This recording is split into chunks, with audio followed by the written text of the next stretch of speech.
there, and welcome to the party. More specifically, welcome to SideQuests, our weekly one-shot series showcasing a different game with a different crew every week. But before we get into the action, we'd like to take a moment to thank our sponsors. First up, Tabletop Loot, purveyors of fine dice. You can use promo code WTTPDICE to get 15% off your next purchase from tabletoploot.com. We're also sponsored by So Nerdware. Head over to SoNerdware.com and use promo code WELCOME to get 10% off your next order. So Nerdware, it's what the nerds wear. And of course, we are proudly sponsored by Roll20, the virtual tabletop that runs straight out of your web browser. Maps, character sheets, video chat, Roll20 has everything you need. So get started with a free basic account today by signing up at roll20.net/start/WTTP. And finally, if you'd like to support us directly, you can come check out our Patreon. And if you want to join in the fun, take a look at our Discord server. Alright, enough shilling. Let's go meet the players for tonight's game.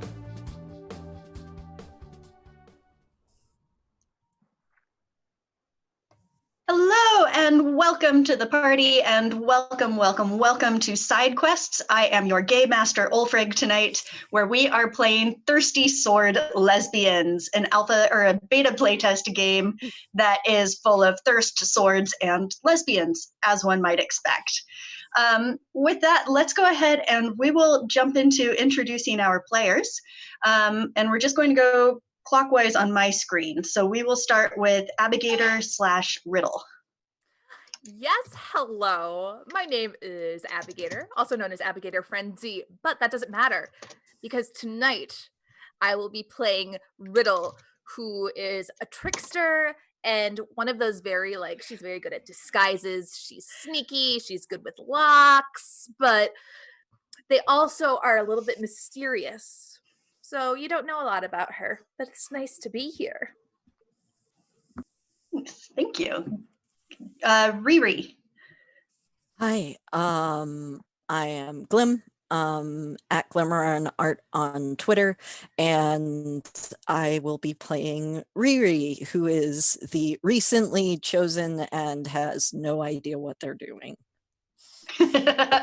Just like everyone playing the game tonight, it works well. Becky, how about you? Hi, my name is Fiona Fatale. I'll be playing Becky tonight. Becky is infamous as an assassin.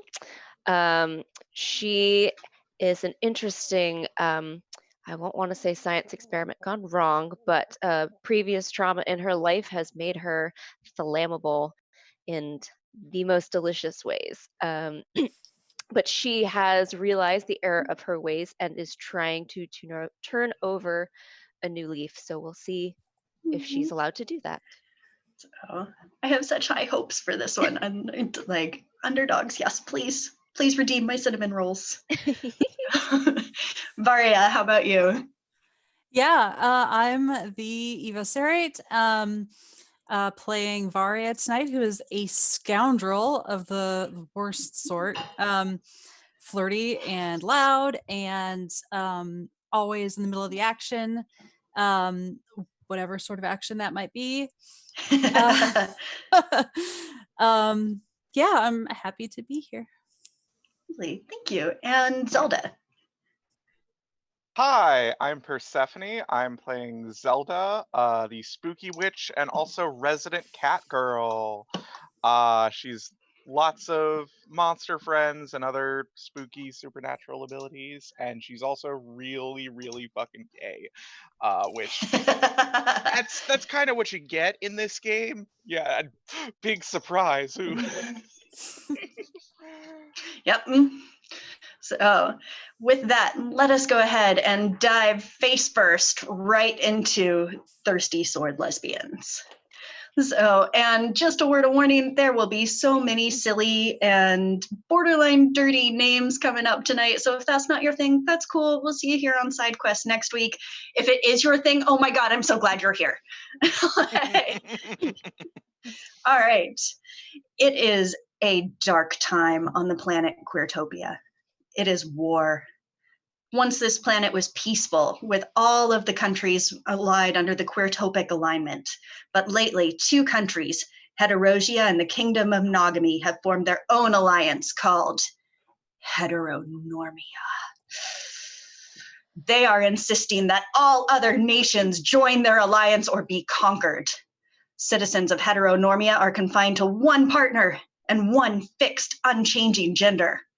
So obviously this does not work for most of the nations of Queertopia. It's war. Heteronormia has developed fearsome mechaturfs, mechanical exoskeletons that make their shock troopers dangerous fighters. The men and women, both the only genders in heteronormia, because heteronormia sucks, slowly working out from their countries, attacking each nation in the Queertopic Alliance in turn. Recently, they have established a beachhead on the lands of our own beloved Lesbilandia. And this is where our heroes come in. Together, we must come to join as a team. We must join together as a team in order to stop the evil mechaturf horde and take back the lands that are ours. So, with that established, you all have been gathered together for a top secret mission. Jump, jump, jump. And it is time to gather in the briefing room to be briefed by the delightful Commander Xena, warrior princess of Lesbilandia. Who else would it be? Come Who on. else would it be? Who arrives first, and how do you make your entrance, and what does your sword look like? I will fling the door open, make my grand entrance, kind of pose in the door, just like briefly, not to like draw too much attention to myself, but I'm here. I am dressed sort of ostentatiously, poofy shirt. My swords are black hilts. And that's pretty much all anyone can see at the moment, because they're just kind of strapped to my hips with those little like crossways belts, multiple belts. And I find a seat sort of near the middle and just kind of toss a leg up over the arm of the chair and wait to see what happens. I love that. You like pull the Riker maneuver as you come on into the room and wait. I follow, Becky follows behind, much less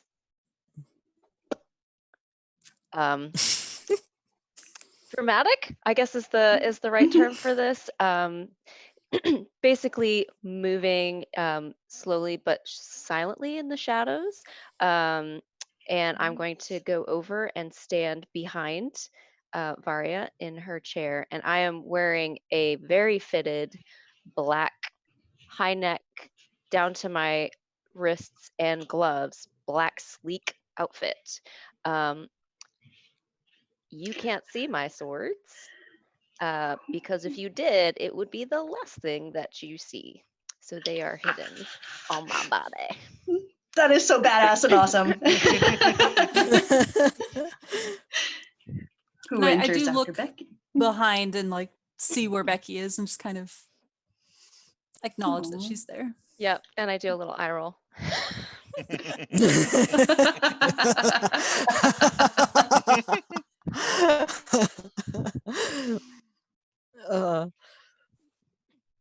Who enters next? I feel like Riddle, and this is very unusual for them. Riddle is actually on time. It's they look really a true engaged fantasy too, world, right?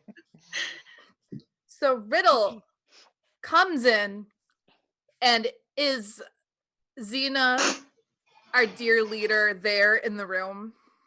Xena is up front, standing in front of like a hollow projector table thingy, arms crossed, just waiting for people to arrive and doing a little bit of like reading over notes as she's awaiting.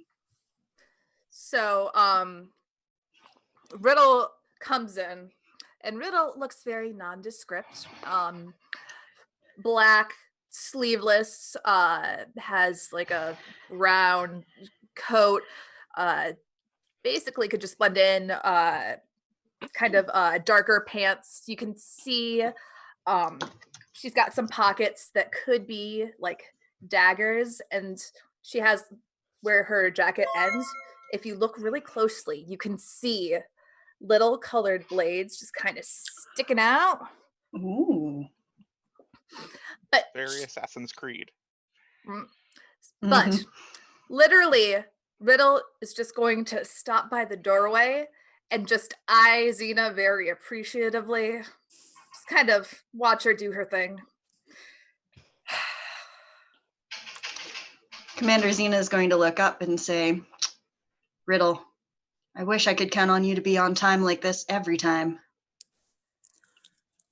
I am very, very invested in this mission. Of course. For you, I'd always be on time. Hmm. Tell me where, tell me when. So, well, let's pick that up after this mission. Becky like laughs under her breath a little bit behind Varia. Just gonna sit down. Smirking. So,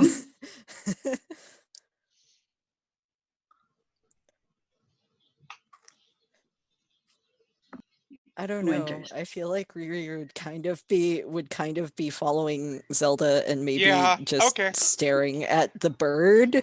Yeah, no, I guess Zelda. Just kind of walking. Yes.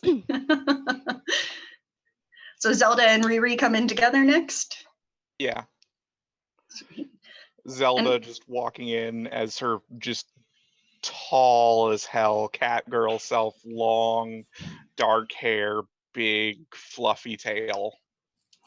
And also a segmented bone sword with a slight violet glow to the blade parts. Big necromancer energy, and I love it. And just I don't want to speak for Riri, but Zelda absolutely perches on her chair because she is a fucking cat. And also on her shoulder is a giant fucking monster raven the size of like a medium-sized dog named Griffin. In my head, I cannot help but give Griffin the personality of Griffin McElroy. No, God. no, this Griffin says fuck a bit more. Okay. I didn't think What that would be is where your that was going. favorite? It's kind What of like is your favorite wizard swear? In my mind and you now. curse a real sword. But yeah, no, it's like happy lesbian, mean bird. I feel like that is very true to my cats as well, in a weird way. Yeah, except gender is bird. Mhm. So, Bird and monster. Riri, bringing up the rear, what does your character look like, and what does their sword look like? Riri is about 5'6". They have sort of pink lavender hair that looks like it was dyed kind of self-dyed because it has like little like brown bits in it because they definitely Yep. didn't bleach it right. And is just kind of wearing semi-loose fitting clothing, like a long sleeve shirt under a short sleeve shirt that comes down to like almost their waist but not quite, and like fitted pants. Most of their outfit actually looks a little tarnished, I guess. It's not, it's mostly kind of blues and grays, but doesn't look like it's terribly fancy. And they are wearing like brown knee-high boots. They have two bracelets on their arms. Both are gold. And one of them has an etched symbol of a sword on it, and the other one has an etched symbol of a shield on it.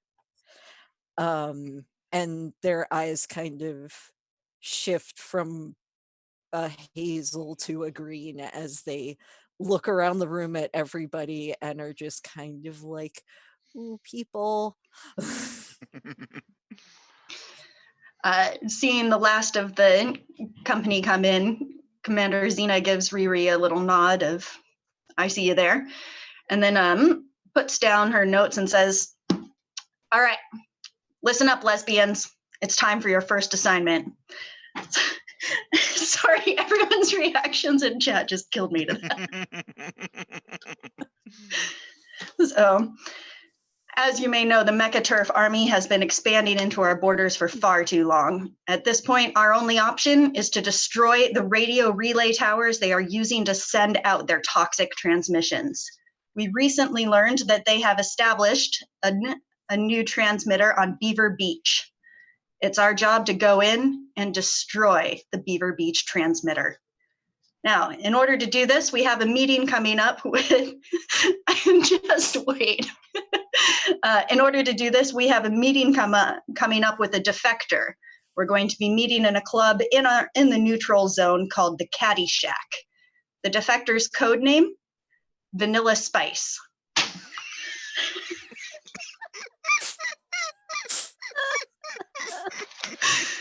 Just give me a minute out of character to just absorb all of that. This is the best game Vanilla ever. We are Island. definitely breaking. We are breaking some kind of gay pun record right now. It's only the beginning. I mean, Exactly. but really want to destroy that Beaver Beach. I mean, We will storm Beaver Beach at some point. Oh, yeah. Me and Commander. That's where it will all go down. oh my God, that's what she said. I love it so much. Yeah, I could say other things. I'm not. we got 3 hours, fam. We'll get there. And we're Okay. here all night, folks. All right, so meeting Vanilla Spice at the Caddy Shack. Your job, find Vanilla Spice. Make sure that they give you the thumb drive with the code to deactivate the tower. If you can get Vanilla Spice back out of the neutral zone into our side, all the better. If not, I'm afraid that their safety comes second to getting that code. Once you've got that, radio back in, I'll give you your next set of instructions. Everything sound all right? Perfect. Yeah.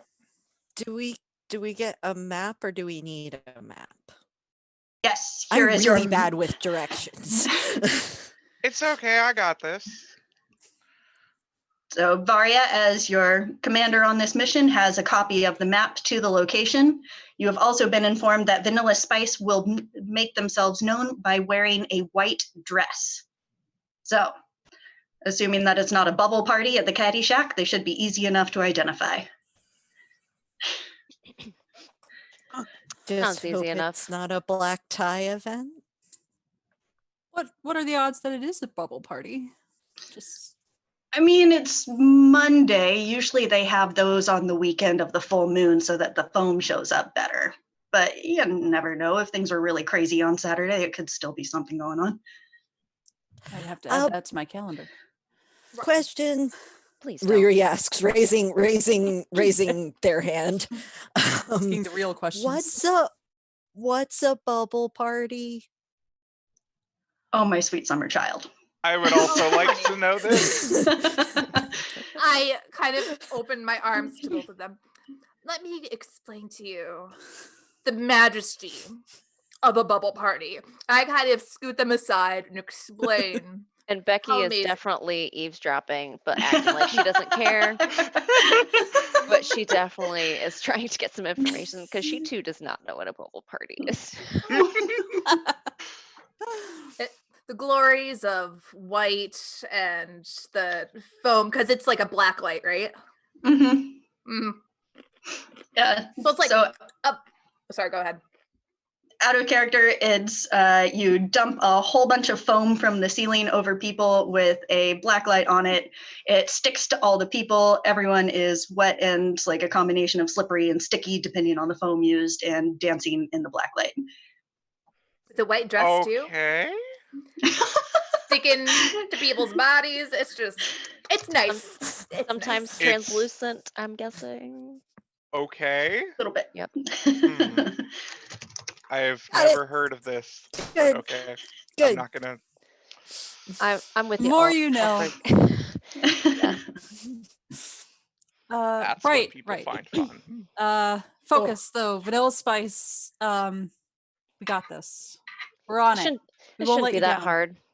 Shouldn't be that Transport hard. will be Transport will be waiting for you outside. If there's anything that you think you'll need for this mission, go ahead and drop by the armory, your quarters, wherever. Otherwise, dismissed. Yes, ma'am. I do not salute, but I do slowly stand up and make my way towards the armory. With Becky close behind. Is Uh, Riri the only one that salutes? I Yeah. think so. Yeah, Riri is the only one that salutes. Feels right. Hmm. Xena is going to motion for you to come on over, Riri, seeing that. Does anyone else have any questions or anything that they want to ask before leaving the briefing room? I'll see you after the mission. Are Kind there of doing a once over before I is leave. there anyone in particular we need to be aware of that may be getting in our way? Oh, an actually good question. We have heard rumors that Lulu, the barkeep at the Caddy Shack, may be in league with heteronormia. We don't know why they would bother to do this, but such it may be. We have word that they may be in contact with a high-level enemy whose identity we have not been able to determine. We have given them the nickname or the code name Pumpkin Spice. Be careful. Pumpkin Lulu- Spice may Lulu- turn up when you least expect it. Okay. Hmm. Is this a rumor about Lulu, or is this good intel, hard intel? Unverified intel. So somewhere in between, I'm afraid. Okay.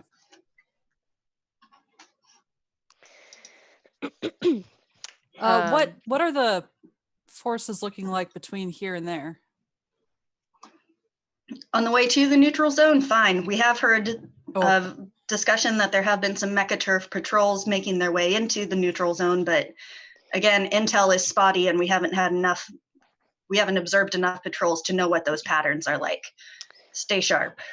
Are we driving ourselves, or will someone be We'll make a hover car available to you, but unfortunately we don't have the woman power right now to spare you a separate driver. okay? It's all right. I got this. I got this. I got this.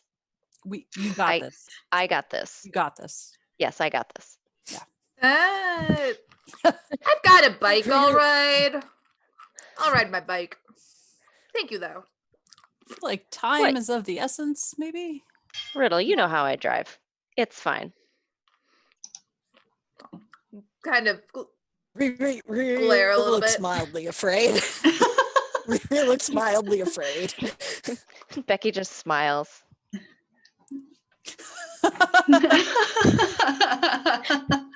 Riri is terrified, but also thinks you're cute.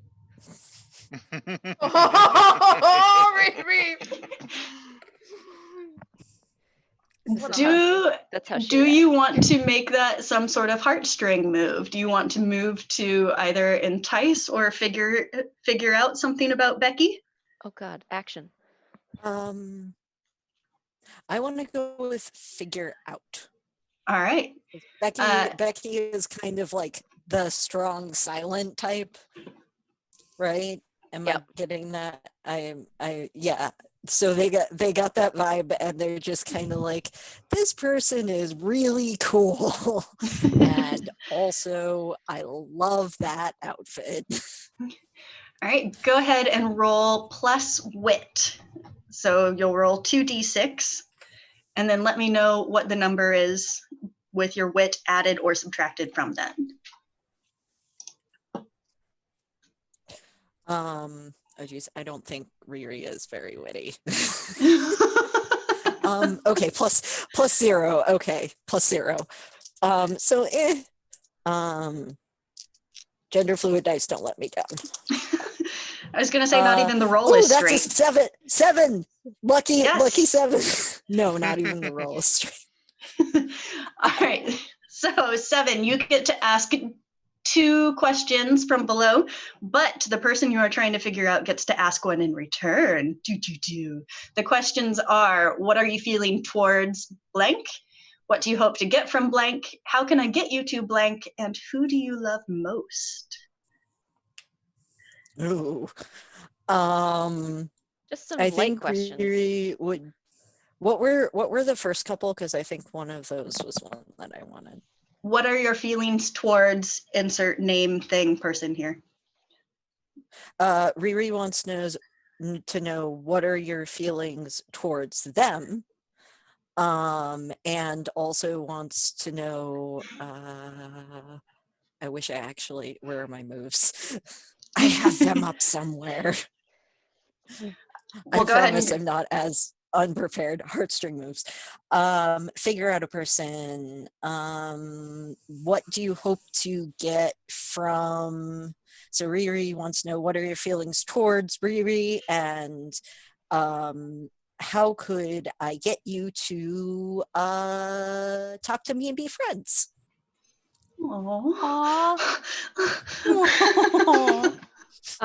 Okay, so Becky thinks that you are well. Be honest, it's fine. A hot mess is not the term that she would necessarily use, but a risk to success in this campaign. I feel awful, but she's this for a reason. You're all good. You're all good. And then the second one was how could Riri How could Riri get them to be, I guess, friendlier towards them? friendlier?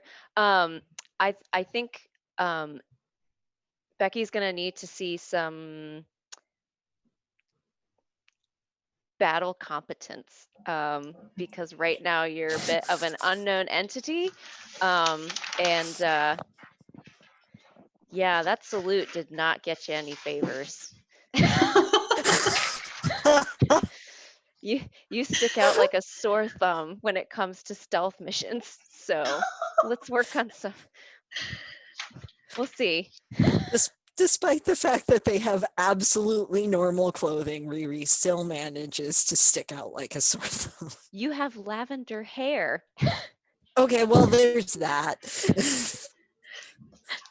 Counterpoint, remembering that the first part of your mission is at a club called the Caddy Shack that has more or less weekly foam parties. Well, you know, Becky has the emotional fortitude of a ham sandwich. So, you know, we're working on expanding our emotional depth because we don't have it right now. Okay, so I think Becky gets one question on Riri. Right. And is it of that same list of questions that I don't have in front of me? Yeah. What are your feelings towards? What do you hope to get from? Okay, How can I get you to? How could I get you to not screw this mission up? Oh!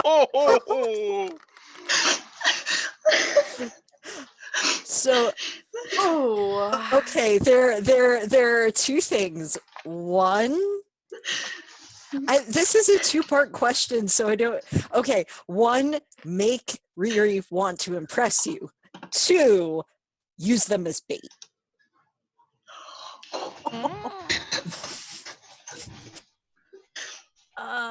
Is this out loud? I don't No, know. The this is GM just is like- sure as hell taking notes. No, usually for Power by the Apocalypse, most of the questions are Assigned. answered by Internal the players. Yeah, sussing out, by yeah. by internal like sussing out of someone else's Gotcha. personality, and the GM answers questions about NPCs. Yeah, okay. Okay. So basically, just so I understand, basically from this interaction, you've confirmed that I have cat annoyance towards you basically, and then I've realized that I need to get you on my good side and then throw you to the wolves. Oh, honey. Yes? Just Okay. Just as a reminder, Oh, I honey. have blue hair, so Oh, honey. Yeah, and I mean, am a that will be perfect cover. I still think we have decent cover for this club. I'm a 6'6" cat girl with a monster bird on my shoulder. Okay, but you can Yeah. do magic. My sister is my sister, so I'm not going to. Yeah. Yeah, we're not going to do that. Sorry, Riri, you're new here. Also, were you the ones? Becky was the one sent to kill Riri, right? Yeah. Yeah. So Mhm. you were Okay. so never really. we met because Riri was a target, and then there was a big fight, and then you found out you had That's a right. sister. Right, So that's right. Riri is just kind of like, it was a whole I thing. have a magical sword and shield, yay! Yeah. Yeah. So, with that all established, is there anything else that folks want to find out from each other or from Xena before a quick scene between Riri and Xena? I don't think so. I'm No. good. I'm just gonna smile indulgently at Becky when she says she wants to drive, and yeah, let her have it. Nice. I'm still gonna protest a little bit. Like, are you sure, Becky? I mean, I can get my motorcycle. We don't have to. Get in the Are car. you sure? She's Yeah. got this. I can put you in there. I know you can. Just gotta get in the car. Picturing like the Scooby van. The Mystery Yes. Machine. And It's as the you party, all, it's the party van. Literally, it's a big limo. It has a disco ball in it. I had a different idea actually, which is that Ooh. it is a 1997 Subaru Forester. Oh, Of course it is. Okay. What else? What other car? Acceptable. Okay. Yep. Shotgun though. I don't think we're gonna argue with you or your bird. no, no, Griffin- that's fine. Does, I mean, it was my first car. I need the tail room, and also Griffin sits on my lap. I was gonna say, do you put your arm out and he just like puts his arms open to get some wind? No, Well, Frank, that's incredible, by the way. there's too much drag. Fair enough. He gets swept off. He's a very good bird. Aw. Okay, so Riri and Xena. Xena calls you up to the front of the briefing room and is like, Riri, I know you haven't been with us very long. Are you feeling ready for this? Nope. I didn't think so, but I can tell you this. I've been watching you as you've been developing. You are ready. I have faith in you. And let me tell you, I put you on this team because I think that you can do this. And you have nothing to prove to any of them. You've already proven yourself. Thank you very much. That was really nice. All right. Riri's Go out gonna there give and her a kick. quick hug. Riri's gonna try to give her a quick hug and then run away. Xena just like, oh, okay, we're doing this. Awkward pat, pat, pat, and lets you go.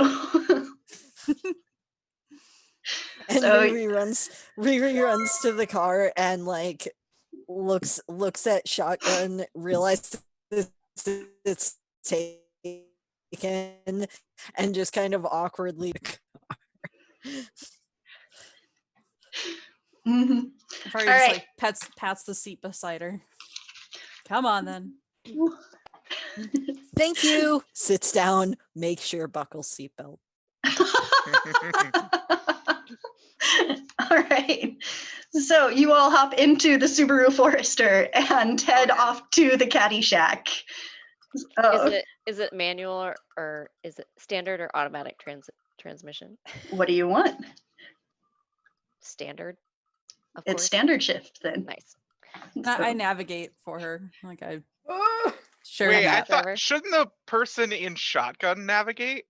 I have the map, but Okay, that's you can right. hand me the map.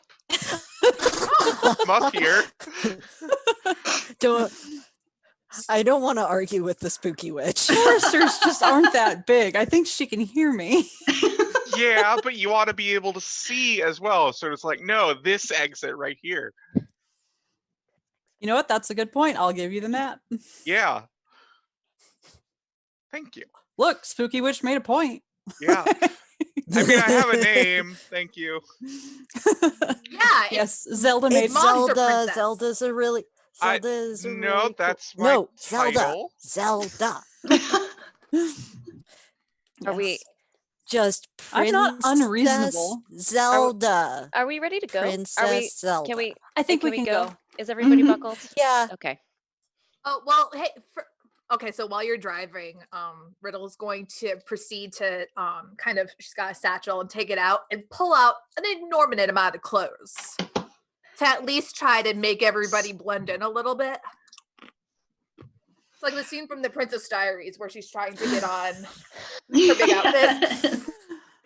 I'm keeping Okay, my wait, thigh boots. I need to know what everybody's outfit looks like. This is important. Yes, Okay. 1000%. This Yeah. is the makeover transformation before Princess Prom. What do Shouldn't- folks wear? Shouldn't we have gone over our looks at the beginning? Yeah. Of what we were currently feel wearing. like If I anyone feel like changes. Zelda is probably prepared, and nobody is gonna argue with that. I mean, Zelda, Riri it says might in need the Spooky help. Witch, it does say enticing clothes. Hmm. Actually, to be fair, that's what Zelda and I have on each other, is that we are both the best dressed. So I think we're good. Hell yeah.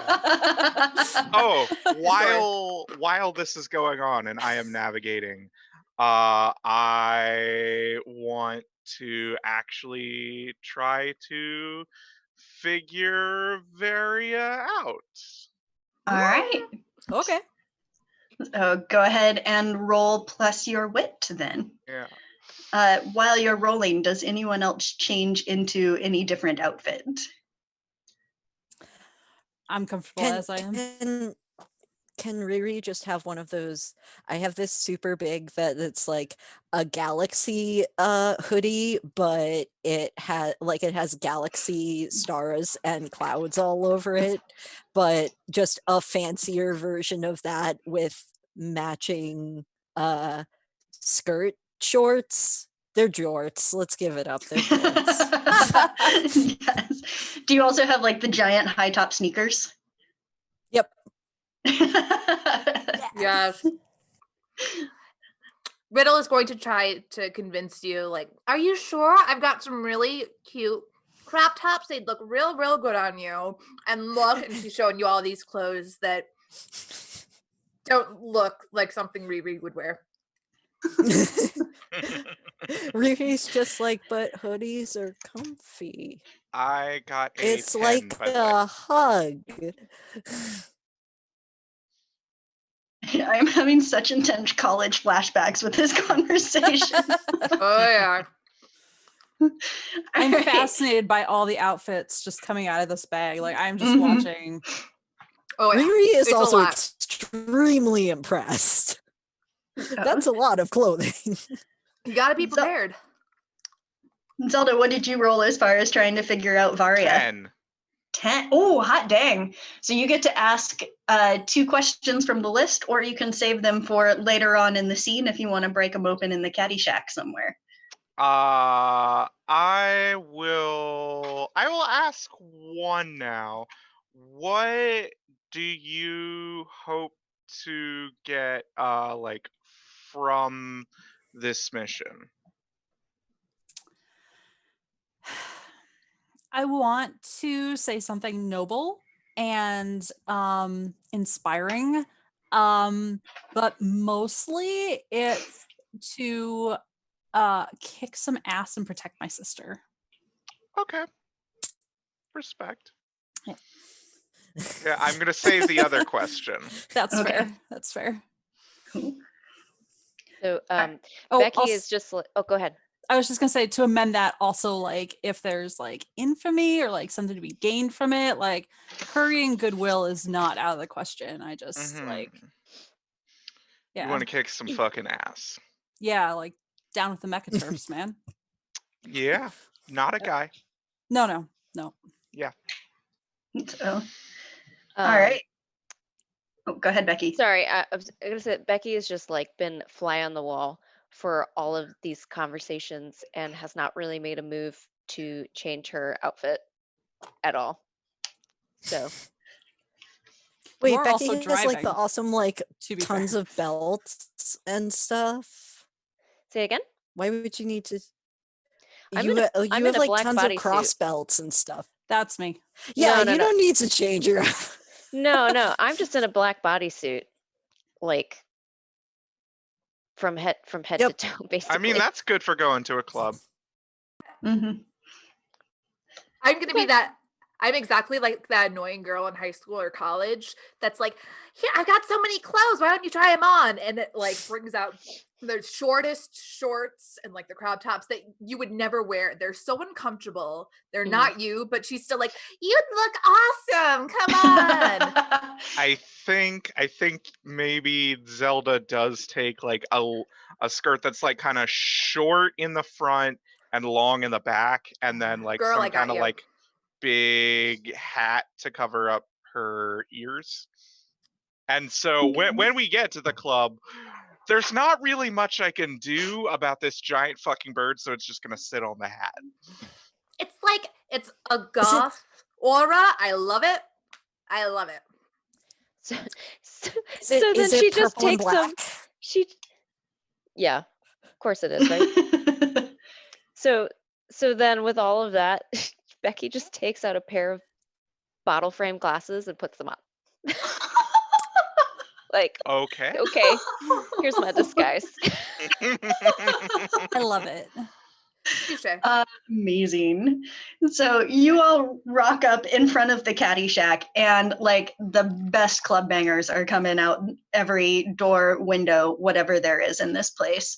There is a very bored looking soft butch hanging out the front in her flannel, kind of checking IDs as everyone's going in. And you all get inside, and when you do, you are in an amazing glitter and neon wonderland. Because what else would you expect from a place called Caddyshack? And there are like people dancing on tables in adorable little outfits. There's a stage and no one's playing on it, but couples keep dancing up there and like jumping up there and dancing and then jumping back down as their friends cheer for them. There is a group of folks doing shots at the bar. It is absolute mayhem. And at the bar, you see a beautiful individual with gorgeous braids going all the way down to their bum, serving up the drinks. And you know that this is Lulu.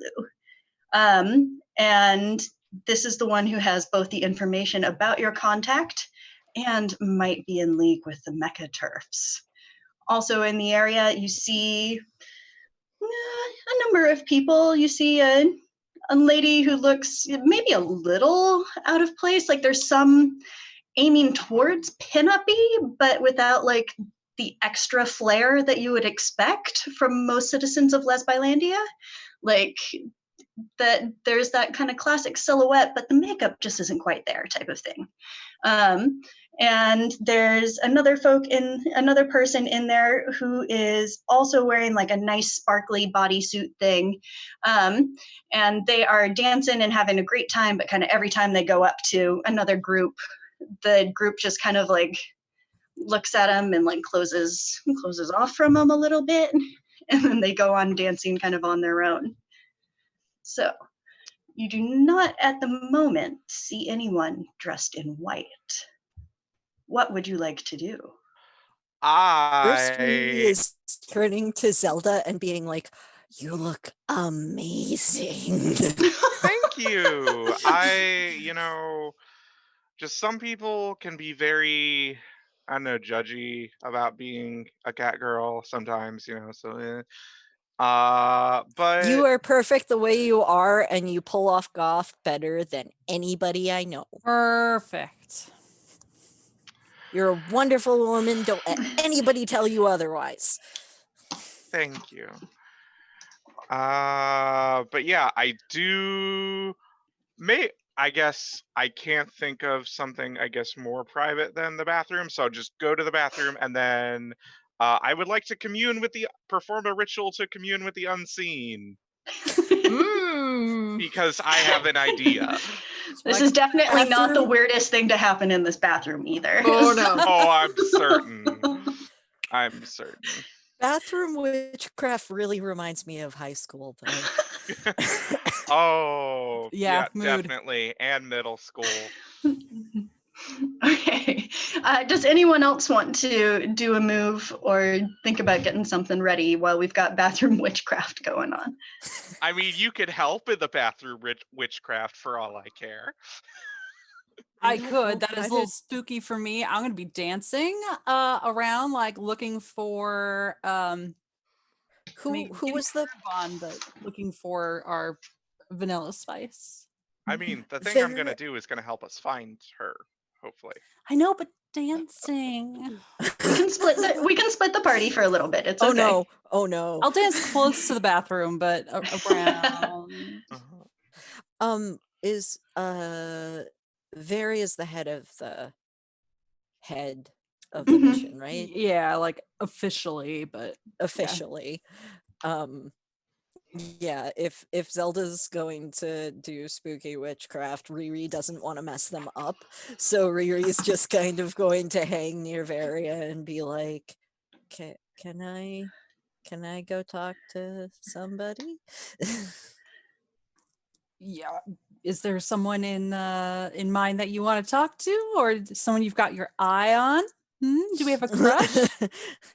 No, it's just everybody was ignoring that person, and I was wondering who they were because I feel like that's kind of mean. Yeah, go ahead. That's Yeah, very nice of you. Riri's gonna be like, okay, I'll be right back, and then scooch over. You just hear the sneakers squeaking as they. I can't say no to Riri. What am I supposed to do? You can't. All right. I've We got will the find rules right here. No being mean to Riri.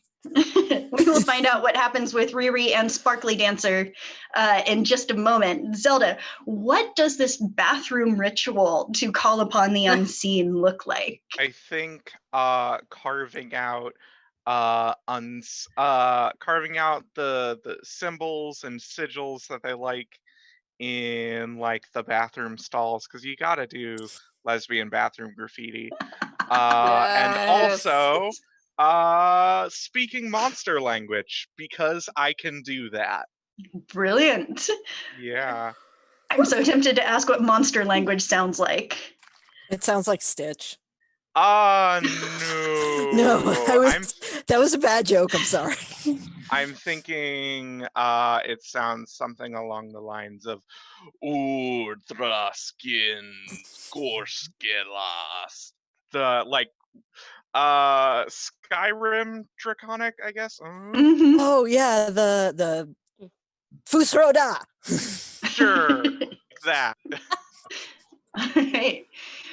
So go ahead, and once you have completed your ritual of carving all of these runes into the bathroom stall, and give me your roll for speaking to the unseen. I really wish this had something for a critical success, because I rolled a 14, which is 2 6s plus 2. Nice. And what are your options when you succeed totally on that My move? options are: I can hide something in the unseen world, I learn something important from the unseen, I can temporarily alter the metaphysical nature of a place, I may figure out a person without interacting with them if I can name one of their deceased loved ones, or I can learn the recent history of an object I hold. I'm going to temporarily alter the metaphysical nature of this place, Uh-huh. and also learn something important from the unseen. Okay. And the way in which I would like to temporarily alter the metaphysical nature of this club is make everybody certainly more inclined to be more forthright, because Zelda is not very good at lying or necessarily picking up on lying all the time, and just like, why can't people just say what they mean? So doing that and just trying to get information from the unseen. Also, as a part of this move, a dangerous unseen gets a string on me. Yes. All right. I love that Wait, because if- that's so valid. Mhm. Like, I don't know what you're trying to say. I don't get, so just like tell me the truth. Yeah. And then a Fae is like, you owe me a favor. Curious. All right. What kind of information would you like? Something, I guess, relating to our objective here, maybe something that we might not something that might not be obvious. Okay. So what does it look like as you complete the ritual? I think just for a little bit, like, her eyes glow with that same, like, kind of soft violet light, and just her mouth hangs open, but there's just distant whispers coming out of them. And she's like that for a minute. It's like, oh, interesting. So, and as you finish up, you see coming up out of the plastic, really speaking, of the stall, the face of a very beautiful, not quite human, very small child. And their eyes are completely whited out. Like there's no sense of having any iris or pupil or anything. Mhm. And they just look at you with their blind, unseeing eyes. And they say, "You've brought me here to ask me a question. I think I can help." Okay. Oh, I get to ask the question now. Sorry. You get to ask the question. What is important here that we haven't noticed yet? I hear all throughout the air the whispers that you cannot hear. I can see them coming and gathering round the ones who do not communicate with our world. I smell the scents of their oil and their grease, and I hear the fearsome clanks. And I know that the time is short before they will arrive. Ah, that's important to know. Thank you. Bye. And the Bye. kid just like melts back into the door. Yeah, so that's how that works. Mhm. That's dope. Yeah. So you learn all of that in the bathroom. Mhm. And meanwhile, out on the main floor, Riri has gone up to the sparkle dancer. What is it that you would like to do with this slightly awkward sparkle dancer? They're trying way too hard. Way too hard. Riri wants to ask them to dance. Their eyes light up and they look so happy, and they just like start nodding, and they're like, yeah, and then they reach out to like take your hands and dance. So can I roll grace for that? Is that how that works? Yeah, go for it. Because I want to dance real good. I'm trying to hopefully. figure out, do you want to make it any sort of move, either a heartstring move or I want to figure out a person. I just okay. kind of want to know. I just kind of want to know what this person is about. I just kind of want to dance with them and chat and be like, oh, so where are you from? How's your night been? Like, what are you gonna do later? Oh. All right, go ahead and do that rolling plus grace instead of wit, because you're trying to figure this all out through dancing with them. Yeah. So, I'm trying to dance real good and be impressive. I don't know that Riri can do that. You can do it. we'll narrate after I got a 5, but it's +2 because I have +2 for grace, so 7. All right, so you get to ask them 2 questions and they will answer a question in turn, and we'll try and flavor this as much as possible, like that dancing is interspersed in here. So just as you start to dance with this person, what song starts coming out of the speakers? Oh man.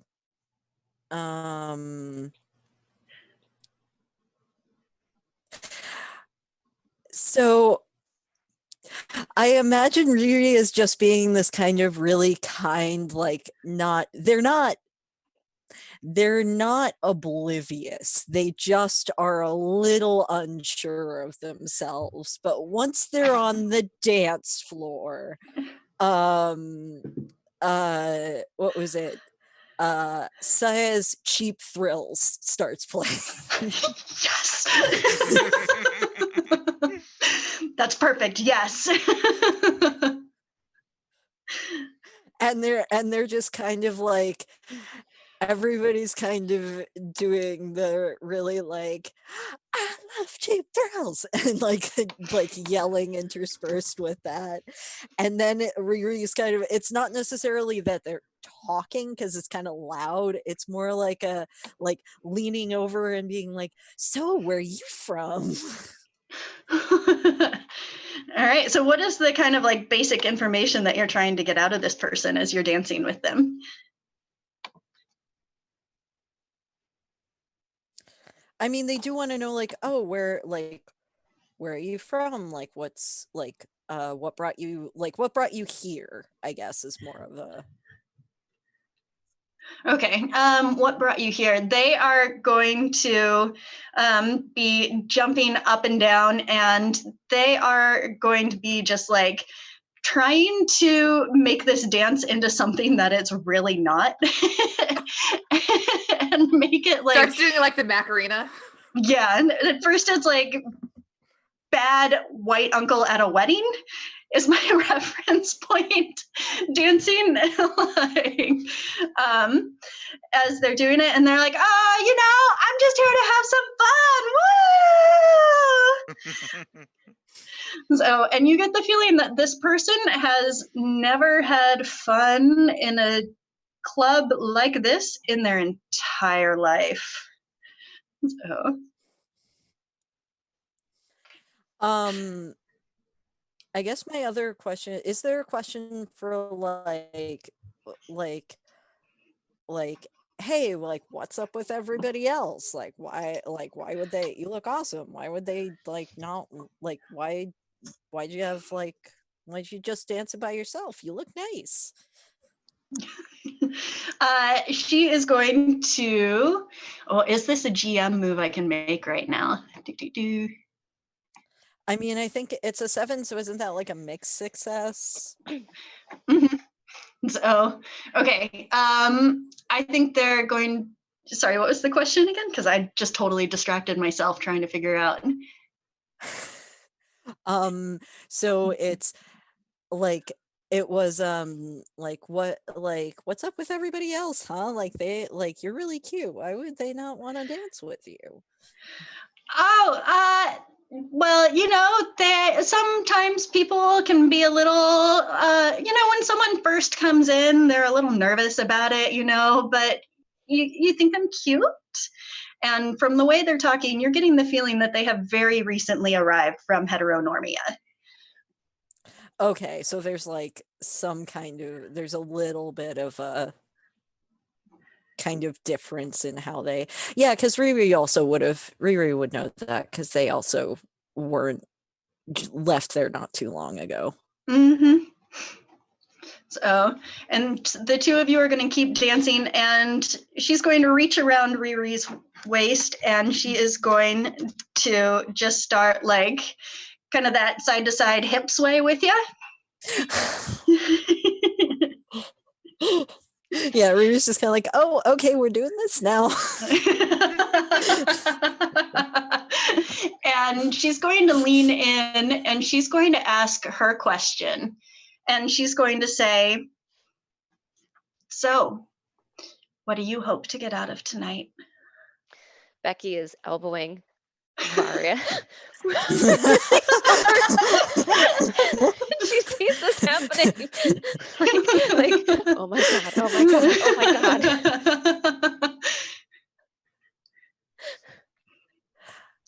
Riri doesn't actually know, because Riri's like, I want to do a good job with the mission, but I don't actually know what I'm supposed to be doing right now.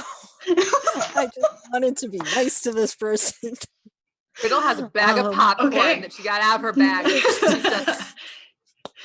Now I am going to make my GM mood, and I will offer you XP to make a potentially unwise decision, which is I will give you a point of XP if you go to the other bathroom with this person. Oh, the one that Zelda's not in? Mm-hmm. And I'm keeping an eye, like I'm splitting my attention between like looking for poor Vanilla Spice, and but also Riri, because I want to be sure that like, I mean, this is adorable for one thing, but that like they're eager, like consent wise, like they haven't gotten in further than they intended. That they're being safe, yes. Yeah, like just looking out for a friend. I met her because I was protecting her, so like old habits die hard. I think Becky's a little bit like, I don't want to say horrified, but doesn't know how to react at all. This is probably her first exposure to a club like this. Because, you didn't really, she wasn't she was the shadows. She wasn't the... Mm-hmm. And when Bond, Becky, let's put it that way. when Becky grabs my arm, I just kind of like grab her hand like, yeah, this Riddle's just like, girl, you go get it. Yes. So what is Riri's reaction to this stranger? At first, it's just kind of like, oh crap, where's Zelda? Because Zelda is the like this is my best girlfriend sounding board, and they're not here. And like so knowing that Zelda is like, they're like, okay, Zelda's doing something important, I can take care of myself. And it's just kind of like, yeah, no, let's go talk, like mildly kind of worriedly, like scratching the side of their face, like, I shaved this morning, I'm fine. And just like scooting off with them into the bathroom. Cool. She is going to take your hand from your cheek so that you can't do it anymore, running her hand down it as she does, and lead you off to the other bathroom. All right. It is it's about your first club bathroom experience. This is a big step for you, really. Also, please go ahead and mark a point of experience, because this is a one-shot. You folks do get to pick new moves every 3 experience instead of every 5. Awesome. So, I am gonna lean towards Riddle and just say, doesn't this beat a bubble party? You know what? I'm starting to think it does. I'm impressed. Yeah. Okay. I feel like Varia and I are like the 2 people who are kind of used to this, and we're kind of guiding everybody like, all right, come, we're being sexy and we're having fun. You're getting this. This is Becky. Is it about this point that Zelda's done in the bathroom? Or... Yeah, I think you're going to come out of the stall, and at the hand washing station, you're going to see a woman in white washing her hands. Ooh. Oh, Did she walk by us? So Zelda she was- actually knows what she's doing. Thank goodness someone does. I just want to be like, your name wouldn't happen to be Vanilla Spice, would it? and she's going to look at you and go, "Are, I mean, let's not talk in here though. We never know who else might be in here. Come on." And Okay. she's going to, if you're okay, grab your hand and drag you back out to the dance floor. Yeah, sure. At which point, as she comes outside, Varia and Becky, you will recognize the person who is dragging Zelda by the hand because you know her from a past life. You know that this is a scientist that you once met who helped build some fundamental mecha turf code. You know her as Ada. Mhm. Oh. The elbowing gets a little bit more insistent. As we go by them, I'm like, y'all, I found her. Also, there's bad things about to happen, so we should go. What happened to Riri? Just gonna grab her super quick. Can Her I? Zelda, her Vanilla Spice. I want to make a move, but I don't know that I can. You can't do danger moves, right? Unless you're in. You could do a defy danger. Fight is more for when you're actually in violent conflict, which you're not quite at Yeah. yet. I want to make a beeline for. Do I want to do this? I don't know. Do I want to do this? Do I want to do it? Yes, you do. Yes, you do. Okay, If yes, you I am. hesitate, you do. Okay, I'm doing this. I make a beeline for Ada and I put my hand on her neck and I push her up against the wall. Yes. Oh, roll What? me a defy danger plus, I'm going to say plus daring. Okay, let me. By the way, does Riddle see any of this happening? You're close Is to Riddle us, aren't paying you? attention? What was I doing? You Daring? know what? I think going to say Riddle doesn't see anything. Riddle hasn't seen any of this. She is kind of trying to look for Lulu. She's getting a drink, just kind of scoping the place out. So she's still kind of, oh my gosh, Riri's in the bathroom. Okay, so I got a 9. 6, 1 plus daring, you said? Mm-hmm. Which is 2, so 6, All 7, right. 8, 9. So the GM will offer you a hard choice or success at a cost.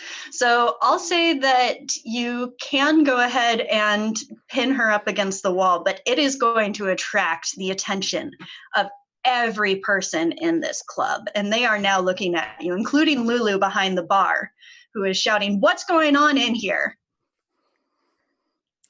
Zelda's also like, what the fuck? I'm going to put a hand on. Well, I'm not done yet. Oh, get it. So she so Becky had pushed her up against the wall with her neck. She's going to come in close and put hand against her head on the other wall and whisper in her ear, "What the F are you doing here?" And I think can I do this am I allowed to do this move of a shadowy past? Yes, you are. Okay, so that's kind of what I want to do here, which is when you hear about a villain for the first time, you may decide that you know them from your past. If so, give them a string on you to ask a question from the figure out list and take a +1 forward against them. I don't know what a +1 is. Okay, so I now have a string on Becky. So yeah, so basically my question, oh, I have to roll again, don't I? Yes? Mhm. Okay. I'm doing a lot of actions, y'all. Give me a minute. Plus wit. Oh, she's not smart, is she? No, she's not smart. I mean, she's pushing her up against a wall. She's Oh, that was an smart to 11 me. though. Nice. What 2 questions do you want to ask, and how do you want to flavor them? So the first one is, what do you hope to get from this situation? So basically, what are you doing here? Basically, like, what is this? I know who you are. Mhm. What role is this that you're doing? So she's going to look down at you from where she's pinned against the wall, and she's going to say through a very tight throat, would it be too much to believe that I'm here to see someone that I missed? I want to ask her a question, but it's not on the list. Yeah, go for it. I know you can't be thinking about who I think you're talking about, because you played that girl like a fiddle. Oh. Well, And I think that would probably be along lines of what do you love most? I probably think it's probably a better way to play that. mhm. She is going to look down at you and see this kind of like fire in your eyes, probably quite literally at this point. Remembering Becky's It's transformation. getting a little warm. Mhm. And she is going to, you kind of see the fight go out of her just a little bit, and she's going to say, fine, I made a mistake, okay? I've made a lot of those, including, and I had to get out, and this is my best chance. Now, I know there's a lot between us, and there's a lot between me and your friend, but can you just help me out here? I have it. Ooh, I can use another move. Used to disappointment. Oh. That's the best. When you line. when you rely upon or trust someone else with something important, say how you expect to be let down by the other person. So I'm gonna be like, I want to believe you, but I feel like you're just gonna turn us in. You've done it before. Maybe I count that as one of my mistakes. Maybe, Becky, it's already too late. What do you mean? They're coming. I Yeah, make it a that's little what I bit was hotter. trying to say. Zelda's standing over there like, oh yeah, by the way. Yeah, I mean, I was trying to say that, and then you like choke slammed the person who was like taking me out of the bathroom. You don't know this bitch. I'm gonna I put do. my I know she's hand. our contact. I'm gonna put my hand on Becky's shoulder and just be like, I think we should start moving. We can absolutely deal with her later. But we gotta go. And at this point, anyone who looks over at Lulu, you will notice that Lulu has one hand on top of the bar holding which continent am I on? A baseball bat, and holding a baseball bat, and the other hand is slid underneath the counter. And can I get Varia? Yes, you can. To roll a defy danger, and while you're rolling that, Becky, you had a move that you wanted to make as well. Yeah. So I lean in to her and I say, if you want to survive this, play along. And I give her a big old smooch. And she looks very, whoa, oh. And I'll let you narrate what happens from there, if there's any particular reaction you're looking for, or if there's... I'm looking, well, there's a little bit, Becky growls a little bit, but more like Geralt the Witcher growl, like more grumbling and frustration, like get with this, and tries to make it look more of a consensual embrace. I got a So, 7. so arms should go up around shoulders, kind of a thing. Mhm. But it is like the worst kiss on the planet. It's not really a kiss. It's like face mashing. It's Yeah. like. Okay. Actually, Varia, I'll get you to give me a defy danger in the moment. Becky, can I get you to give me a defy danger first? Oh god. Ooh. That's a one. That's 2d6, right? Mm-hmm. 2d6. And do I do daring with that? Yes. Or Uh, no? I would say I'll give you a choice whether it's daring or heart. Oh, let's do daring because Cool. she don't got a heart. What? Ooh. Ooh. That's an 11. 11. Hot dang. Okay. Fuck yes. Yeah, so I'm going to say the two of you release, and Ada actually is a little bit out of breath at the end of that. And she's going to look at you and say, "It never was, Riddle."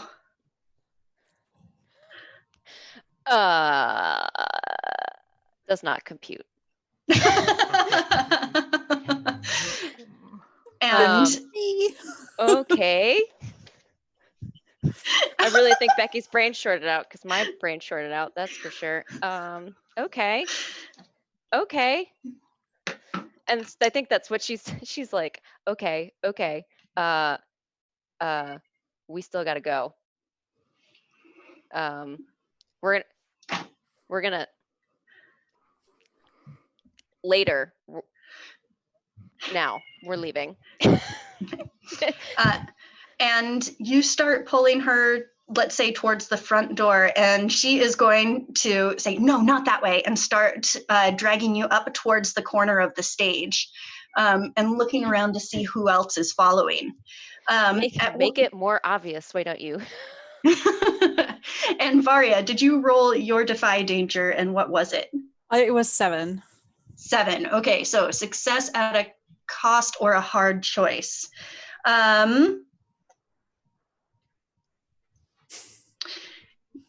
You get a hard choice. You can get everyone except Riri out and get this new lady and the information that she holds. Or you can rescue Riri and risk losing the information to destroy the tower.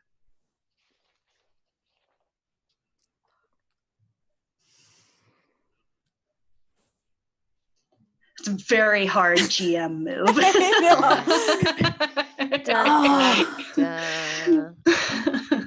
I would like to cash in my other figure someone out app, but after this question. Okay. Like I don't have enough going on, thanks. So I love how Riddle at this point is just like no idea what's going on. She's just like sipping her drink. Everything's fine. So if I go get Riri, everyone else is still just like hanging out by the stage looking for the other exit. Like where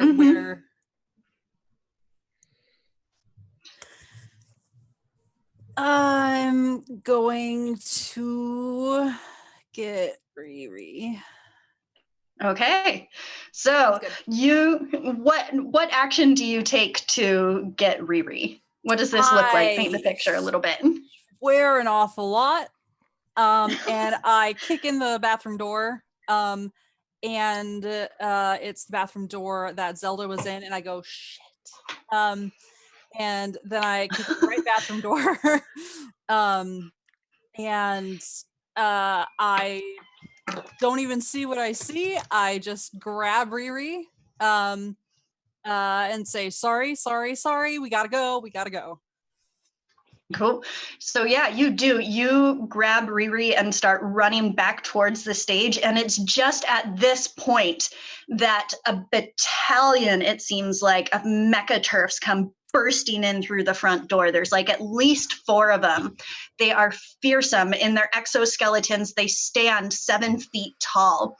The male exoskeletons have these giant, broad shoulders that come down to these huge club-like fists down below.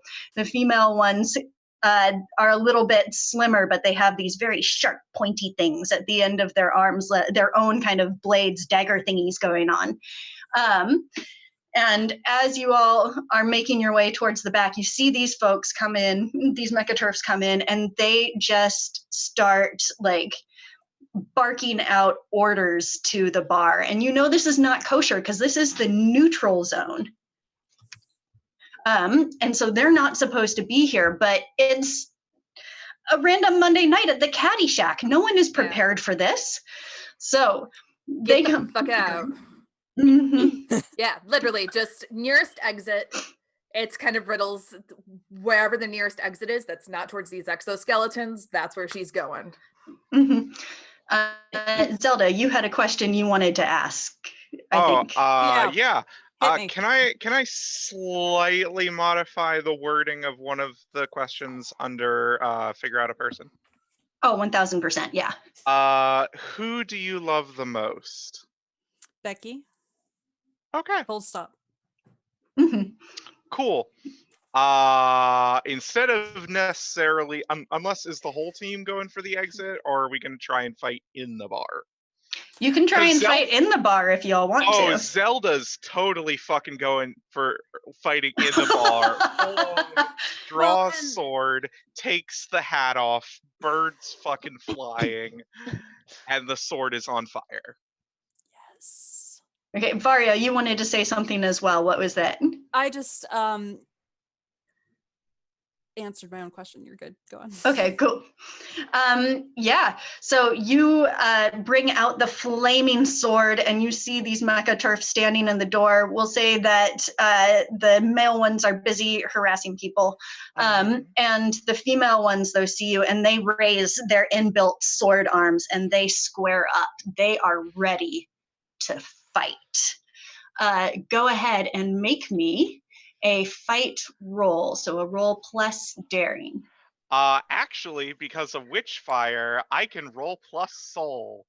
Do that then. Awesome. Yeah. In all Officer fairness, is I have ready to to. go. I should say, on a 6 minus, the consequences of it will be severe, and it is very conspicuous, anyways. Mhm. Also, I have my bird helping. Yeah. So let me roll with +3 then. Okay, that is an 11. Yeah, I was gonna say it's very unlikely with a plus Yeah, 3 that I you would roll have below to a 6. roll a 3 or lower. All Yeah. right. So you get to pick 3. You gain a string on the opponent, you inflict a condition, you create an opportunity for an ally, or you take something from the opponent. And I'll say that it applies to both of them. Okay, I will inflict a condition. I don't Okay. remember what the conditions are yet. I will, I think, create an opportunity for an ally and maybe take something from the opponent. Okay, cool. So the Go ahead. Sorry. I was about to say conditions are angry, frightened, guilty, hopeless, or insecure. I think maybe frightened, because here is this cat girl who's almost as tall as they are, wielding a flaming whip sword with a big angry fucking monster bird that's all getting up in their face. Yeah, it sounds legit. Yeah, so what does it look like as you instill this fear in them? And how does this create an opportunity for your allies? Just like Zelda's effectively tanking and Mhm. just getting them all focused on her. At like, Griffin goes in and kind of distracts them for a second, and then in comes the flaming whip sword. Yeah, so the bird comes in and distracts them. You see one of the mechaturfs raise her sword up, and that creates to try and get Griffin misses by a country mile. And that gives you just enough time to rake your sword across her belly, slicing through, because your sword is all like creepy and fiery and stuff, slicing through the metal exoskeleton, and you just see sparks fly as the entire like right side of her body just starts shorting out and jerking uncontrollably, and she's trying to fight, but she can't. And the other one sees this and realizes that they are in some big trouble if they don't end this quickly. So they are going to try and give you a condition as well. Okay.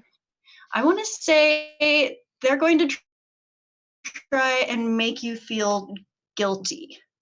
And they're going to do it by looking over at their ally, and they're going to say, Serena! And they're going to stop attacking you and run over and try and like patch up the exoskeleton somehow. And you can see where Serena is now being shocked through this exoskeleton. Can I resist this, or does this just happen? I think it just happens. Oh, damn. Ugh. Just the cat ears fold back a little bit. No mercy. No mercy. Hey, cat girls got souls too. Mm-hmm. She is going to look at Serena, and she is going to realize that she is too far gone. And it's at this point that she is going to go ahead and launch herself at you again. Give me either a defy danger or a fight move. I'll give you the choice. I will say fight because that's better. Cool. Cool. Boop, boop, boop, boop. 10. Nice. So same thing. You get 3, they get 1. You still Okay. get to decide what you've taken from your opponent. I have an idea if you need something. I would appreciate the idea. Okay, cool. So let's say that they have in you guys can't see me below the shoulders on the video. So, they have in their chest like a strange diamond thing. I'm stealing very directly from She-Ra and the Princesses of Power here, fam. It's one of the Okay. first ones, crystals. And as she launches herself at you, you are able to rip that crystal free. Oh, okay. And you see that it's covered in all of these like little techno markings that look like a circuit board that have been etched into the crystal somehow. And you're able to get that put free. that in my bra. Yep, the bra of holding. Classic. Holding. Of course the goth has like the bra folding in there. Yeah. And you still at this point get to take a string, inflict a condition or 2, or create another opportunity for an ally. So I can inflict multiple conditions. Oh yeah. Okay, I would like to inflict 2 conditions and then also gain a string on the opponent. Sweet. Okay. What are the conditions, and what are the conditions? Let's start with that. I think angry, and then what were the other ones that were available? So angry, frightened, guilty, hopeless, and insecure. Hopeless maybe. Okay, angry and hope. Ooh. Just like she's absolutely kicking their ass, and that's a little demoralizing. Mm-hmm. And you have a string on unnamed megaturf. Cool. Let me make a note of that in our strings document. Mm-hmm. What is it that you do to make her so hopeless and angry at you? I think just everything they're trying, they try and do a ranged attack, dodge, they try and do a melee attack, parry, just they try and like intimidate her, big old cat girl. So if you don't mind me taking over a little bit of narration, you do big old cat girl lunge, you land right on top of her, you knock her clear to the ground, and her mechanized strength is no match for you, and you're just like sheer cat, like cussedness is the word that comes to mind.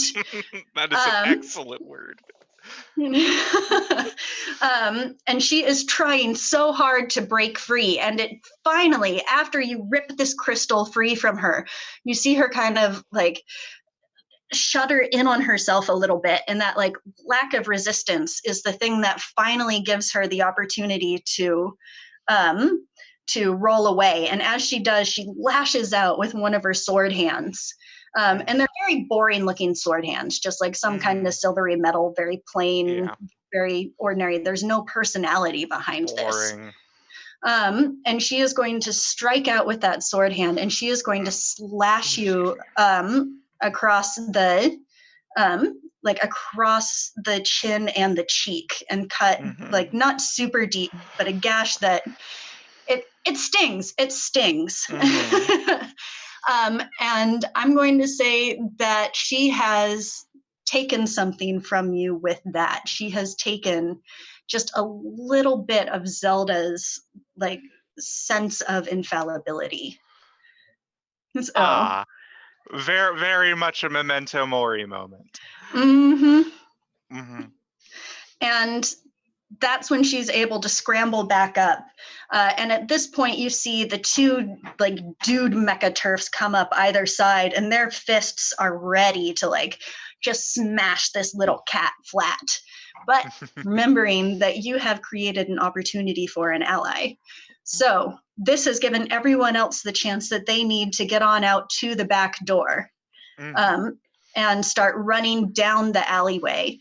Can I get from Zelda one, again, either, let's go ahead and make it a defy danger, actually, to see if you're able to extract yourself from this and join your friends. Can I use grace? Yeah. Okay. So. Okay, that works. And because I have a condition, it would be -1 to everything, right? Okay, so I would roll just flat then. Okay. That is a 7. 7, so mixed success. So you succeed at a cost. And I'm going to say the cost is this. You bolt for the back door and you are able to join your friends. But as you're running out the back, you see down the end of the alleyway another like 4 mecha turfs closing in on you. And they come and they are trying to squish you all closer and closer and closer to the building. And you are at the moment trapped in the alleyway in the back of the caddy shack, including the lovely Ada. So I think this is where we will take our break, because dang if that ain't a cliffhanger right there. Seems fitting. Riddle will have words.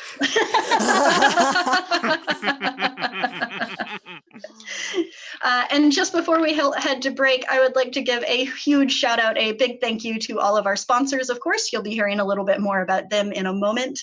And a big, huge personal shout out to the wonderful patrons who support us, especially those in our Host with the Most tier.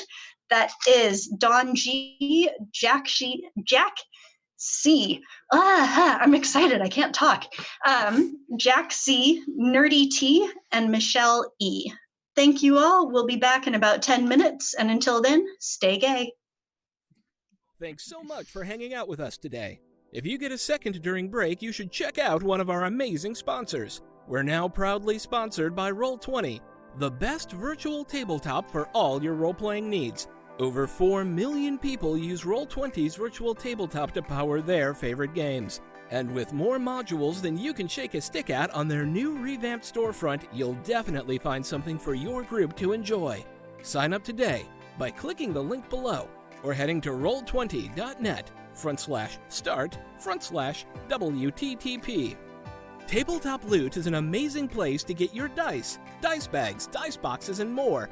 And now you can get 15% off your purchase at tabletoploot.com by using the code WTTPDICE at checkout. Tabletop Loot.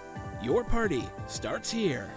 While you're at it, check out our so awesome merch store, So Nerdware. So Nerdware is the place to find all your Welcome to the Party merch and other amazing stuff too. Head on over to sonerdware.com and use the code WELCOME at checkout to get 10% off your next purchase. So Nerdware. It's what the nerds wear. Devin Rue, the amazing mistress of maps, has kindly supported the channel since the beginning and provides graphics for many of our streams. Head on over to rueinc.com to check out some of the best fantasy cartography on the web. Our Patreon supports the creators and producers of the channel by providing Roll20 subscriptions, cost coverage for video hosting, and more. If you want to support the channel while getting podcasts a week early, gaming articles that are published on Patreon first, a shout out during our break, and more, head on over to patreon.com/welcomepartyrpg and throw us a buck or $5. And last, but certainly not least, help out the party.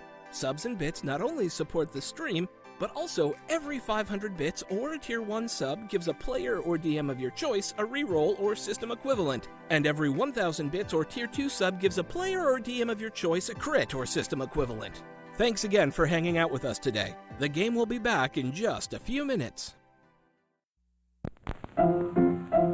Let's all go to the lobby. Let's all go to the lobby. Let's all go to the lobby to get ourselves a treat. Delicious things to eat. The popcorn can't be beat. The sparkling drinks are just dandy. The chocolate bars and the candy. So let's all go to the lobby to get ourselves a treat.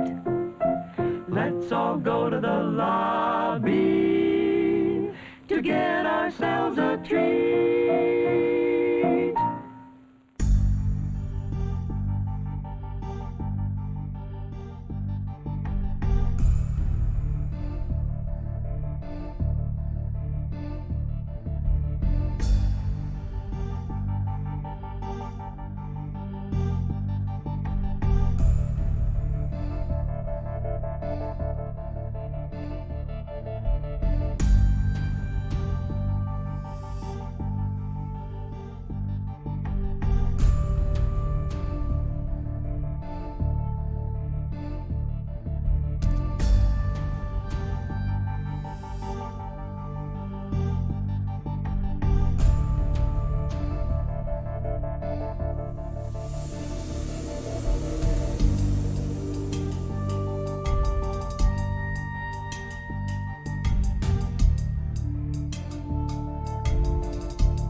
and welcome again.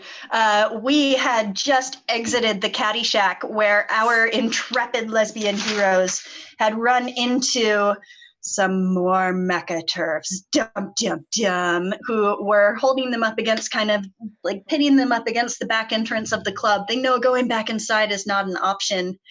They see these two mecha turfs at the end of the alley. What would you all like to do? Do we have an order? that There's we're not in? really. Wait. Does Go the ahead. move does the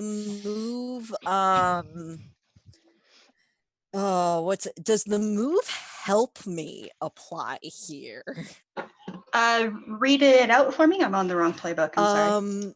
So for the chosen, help me. You are a magnet for trouble and hunted by those who would use you for their own purposes. Others mark XP when they defy danger that would otherwise befall you. In addition, whenever you are captured, your captor reveals something they hope to achieve and you mark XP. I don't think that the captured part applies quite yet, but maybe the like defy danger part for everybody else applies. Yeah. So I think that could. So everyone else could like mark XP for this fight. Yeah. And the way that turn order and combat works in the Powered by the Apocalypse I've played, which is mostly Monster of the Week and Monster Hearts, is there's not necessarily like a turn order or a rotation. It's a little more freeform than that. So if someone proposes a move that they want to do, we kind of sort it out narratively. If there's still more to go, then someone else pops in. Because as a DM, I don't ever really have to roll. So it's kind of on you folks which way you want to take it. Mm-hmm. Is there a feminine mecha turf nearby? Let's go. Yes, let's say that there are two dude mecha turfs in front and a lady mecha turf behind, and the dude mecha turfs are holding up their hammer hands, and they're saying, "We just want the scientist. Give her to us, and we will have no problems here." Nope, not happening. Hmm. Can I figure out the one in the back? Does that work? The lady mecha turf? Yeah. Yeah, go ahead and roll that figure out a person. Yeah. After Varia goes, I want Riddle to do a thing. Go. I'll go after Riddle.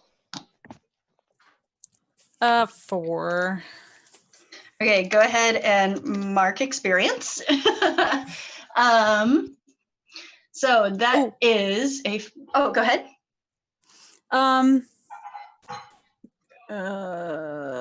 I do also have a repartee. When I try to figure out a person during physical conflict, I may additionally ask one of these questions, even on a 6 or lower. Yeah. So just throwing that out on top of whatever you're about to hit me with. What are those 2 questions, or what are those questions? What would make you run away with me? Yes. Interesting. That's my sister. I love the flirtiness while fighting. Mm-hmm. Yeah. Oh, yeah. Okay, so you are trying to figure out the mecha turf behind. How do you get access to them? What does that look like? And depending on how you flavor it, I'll figure out what the consequence might be. Yeah, I am. I'm not moving between the dudes, and I'm gonna try and stay out of the range of their hammers. Thank you. Words. Yeah. I'm just gonna be like, babe, look, what are you doing here with these jokers? Like, look at us. Look at us. Where it's happening. This is not going to end well for you. It's definitely not going to end well for them. You got one shot. You see inside this exoskeleton, I am making up more details as I go on what these things look like. Yeah. But whereas the dude ones have like an open face with like a Batman hood thing, the lady ones are Winter Soldier, where her mouth is covered and you can't hear her speak. You just see her eyes staring out at you. These honey gold eyes looking out, and you see that she would say something if she could.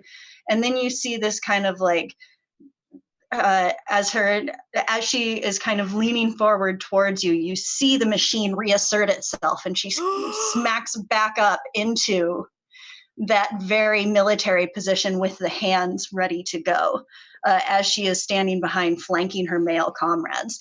The two male comrades, so making a GM move on here is, let's see, remind me what your playbook is, Varia? I am the scoundrel. Scoundrel. Okay. That doesn't really make sense. Okay. I am going to have them. Okay. They are going to come forward, and the person that they are going to threaten first, they are going to go for Becky. And these two mecha dudes, one of them comes forward and takes this huge mecha hammer and brings it in on a swing around that catches Becky down around the hips and just like flings her from where she stands up against the wall, the brick wall of the alleyway. And Becky isn't knocked out of the fight, but I am going to give Becky a condition, which is insecure. Oh, Dang it. Mm-hmm. When they do that, I'm going to whip my two hilts out, the black hilts, and they're going to ignite into clear ones, like a long, clear, kind of like a glass blue blade. And the other's going to be like a short sword, and they're like, like a neon blue. I'm kind of picturing like the Mass Effect weapons almost, Yeah, where you yeah, get that yeah. like holographic sheen, but it still hits. Like an Omni tool, yeah. Yeah. Yes, exactly like that. Mm-hmm. Cool. So that's your move for the moment. I think next up we have Riddle. We have an injured Becky up against the wall with one mecha turf threatening her. The other is moving towards the rest of you as this lady mecha turf is kind of guarding the alley to make sure no one escapes. all right. As Riddle is kind of scanning all the shit that is going on, for the first time, her eyes land on Ada. And immediately, her face goes pale, and almost like she's on like auto mode. She starts walking, and then walking faster, and then like running towards her, and grabs her, has a dagger, sticks it by her back, and kind of leans up and whispers, "Why the fuck are you here?" And she is going to look at the dagger and then look right into your eyes, and she's going to say, I have the thing that you want most, and we both know it. You're not doing this again. You're not gonna do this again. Give me one good reason I shouldn't stab you in your back like you did to me. Because I have the code. I wish there was... Here, let me look at my moves real quick. Yeah, I'm trying to figure out what that move would be too. And I almost want it to be an entice move. I kind of like that. Like... Oh, yeah. Either that or... A toxic? When you... Call on a toxic power? Or call on a toxic power would be the other one. Yeah. How about, can I figure out a person? So when you figure out a person during a physical conflict, you may additionally ask one question. So I like that, because why the fuck are you doing here? This is still physical, but I don't think that Riddle would right now like stab her. Like to be like, I'm really mad. What the fuck are you doing here? Okay. Maybe? Yeah. I Or do kind you of like the want other to one push. better? I kind of want to push you towards entice a little bit, Okay. which feels like figure out a person with kind of higher stakes behind it, and that makes sense to Yes. me with the relationship behind you guys. Perfect. And entice is heart. Great. Okay. And that's 2d6, right? Mhm.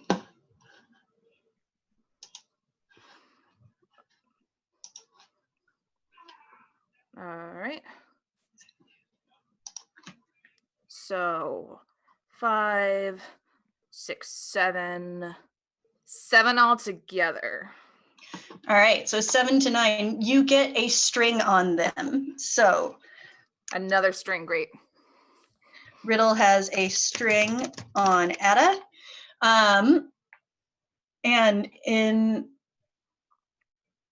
unless they decide to choose one from the list below, they get flustered and awkward. They promise something that they think you want, or they give in to desire. Would you prefer one of those over a string?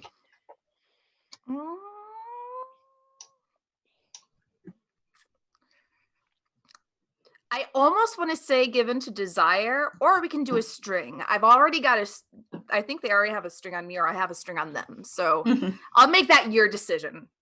GM decision. I'm going to say they promise something they think you want. So they are going to, with one hand, reach into the back pocket of their, like underneath their dress, they have leggings which have pockets because dresses never have pockets. No, it's true. And they're going to pull out a small, like it's the size of a USB, like flash drive, jump drive, thumb drive, whatever you call it. Another crystal that looks like the one that was pulled from the Mechaturf chest, but smaller and more densely carved with all of the little runes and things. And they're going to take it from their back pocket and they're going to hold it up in between you. Like, I assume you two are like face to face? Or no, you're behind, right? Yeah, I'm behind. They're gonna hold it up even with their shoulder, but where they can still see it, or where she can still see it in her peripheral vision. Okay. All right. So Riddle's going to kind of give a snarl of, okay, I see. Fuck you. Is going to shove her aside and kind of stand in front of her now because apparently she has the information that we need. Great. Now let's make sure you're not killed. She's going to take that drive and stick it right into her bosom because bra of holding. So. And that's what I got so far. That's it. Okay. That's it. Okay.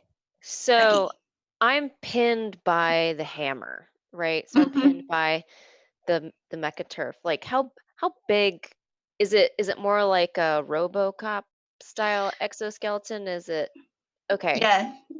Yeah, I'm picturing very RoboCop-y. Okay, so it's not like okay.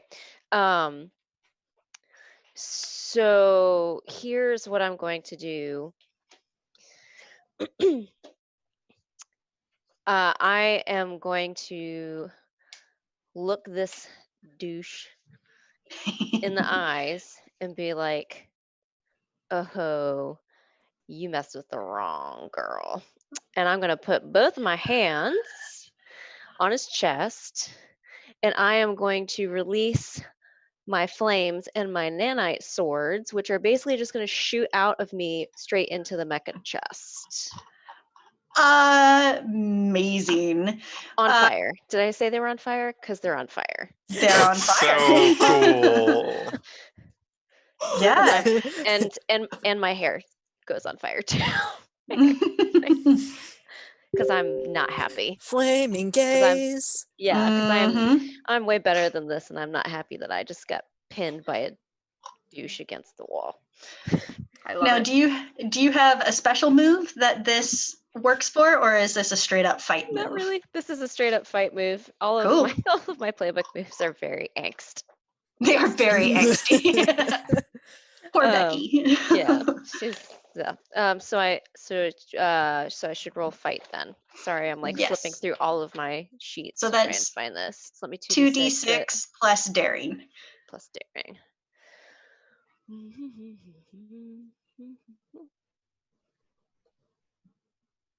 $11. Dang. Nice. Go So me. pick 3. The opponent will pick 1. You get a string on them. You inflict a condition. You create an opportunity for an ally. You take something from your opponent. And the way I'm doing it is you can do kind of multiples of each of those moves if you want. I will take a string on this guy. Okay. And I want to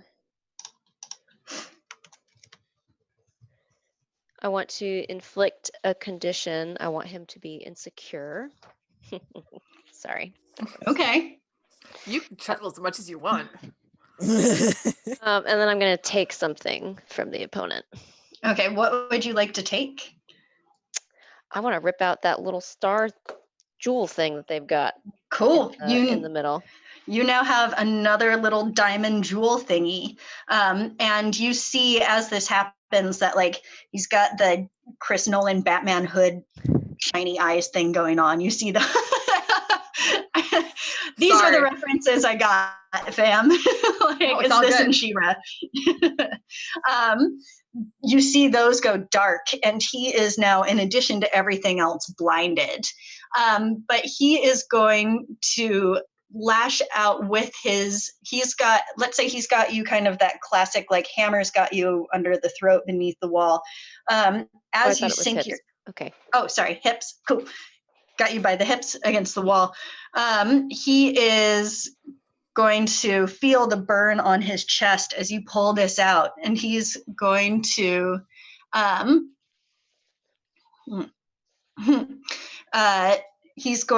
lean in and say, I know who you are and who you were. And if you think switching sides will ever make up for what you've done, you're wrong. At least I'm not a douche in a suit. Douche in a suit. Dr. Seuss over here. I love it. I feel like as a GM, I should be like, oh, dang. But instead, I'm like, that was awesome. Yeah. So he is going to give you the condition insecure with that for all of the tough talk. But I'm going to say that this does stagger him backwards, and he releases you after you say that. So. Okay. So do I have now like 2 insecures on me? Is that how that works? Yeah, so it's basically. Okay. So you still get the mechanical disadvantage from insecure once, but it counts as having 2 conditions, basically. Because there's a couple of moves that it depends on how many conditions you have. Okay. Is it possible for when he's staggered back for me to come up behind him and stab him in the back? Roll fight for me. We'll see if it is. Sister. 8. 8. So choose 2. Your opponent will pick 1, gain a string, inflict a condition, create an opportunity for an ally, take something from them. I would like to, you said 2? Mm-hmm. Bad at math. I would like to create an opportunity and take something. Okay. What is the opportunity you would like to create? I would like to distract him from Becky. I can headbutt him. And I would like to, this is a little weird. I don't know if I can do this. I would like to take knowledge of his suit if I could. Like how it, like any weaknesses I can see, or like, look, I just want to free my new girlfriend. So like, oh yeah. Okay. Like, and I know his, yeah. Yeah. So you're stabbing him in the back, you said? Yep. Okay, so you take it and you slide it. There's a point where the mecha suit kind of makes that Captain America Dorito chip shape. And I don't know, triangle, that's what it's called. And there's a spot where it comes in narrower than the guy, and you just slide it right on in through there. As you do, Becky, you seize that opportunity and bam, headbutt him. And he drops like a sack of potato. And that's actually the like helmety bit of the suit just kind of explodes off his head backwards into the alley. And you see as he's lying down on the ground, at this point, bleeding quite profusely because you've stabbed him in the back with a sword, you see his eyes go from being very kind of like glazed over and there's nothing there to a little almost like confused about what's going on. And as you look on the inside of the helmet, you see there's like these two sticky outy things that go into the ears. And they and you can see that there's some sort of like crackling energy coming there. And as you look around the front of the helmet, you can see that there's two screens in front of the eyes, but it's not showing a true picture of the world in front. Like your foot is in the corner of it, and instead of it looking like, you know, a beautiful lesbian foot, it looks like some sort of like monster claw. And you realize that that is part of how these mechaturfs are being manipulated, that their reality is not what you see reality as.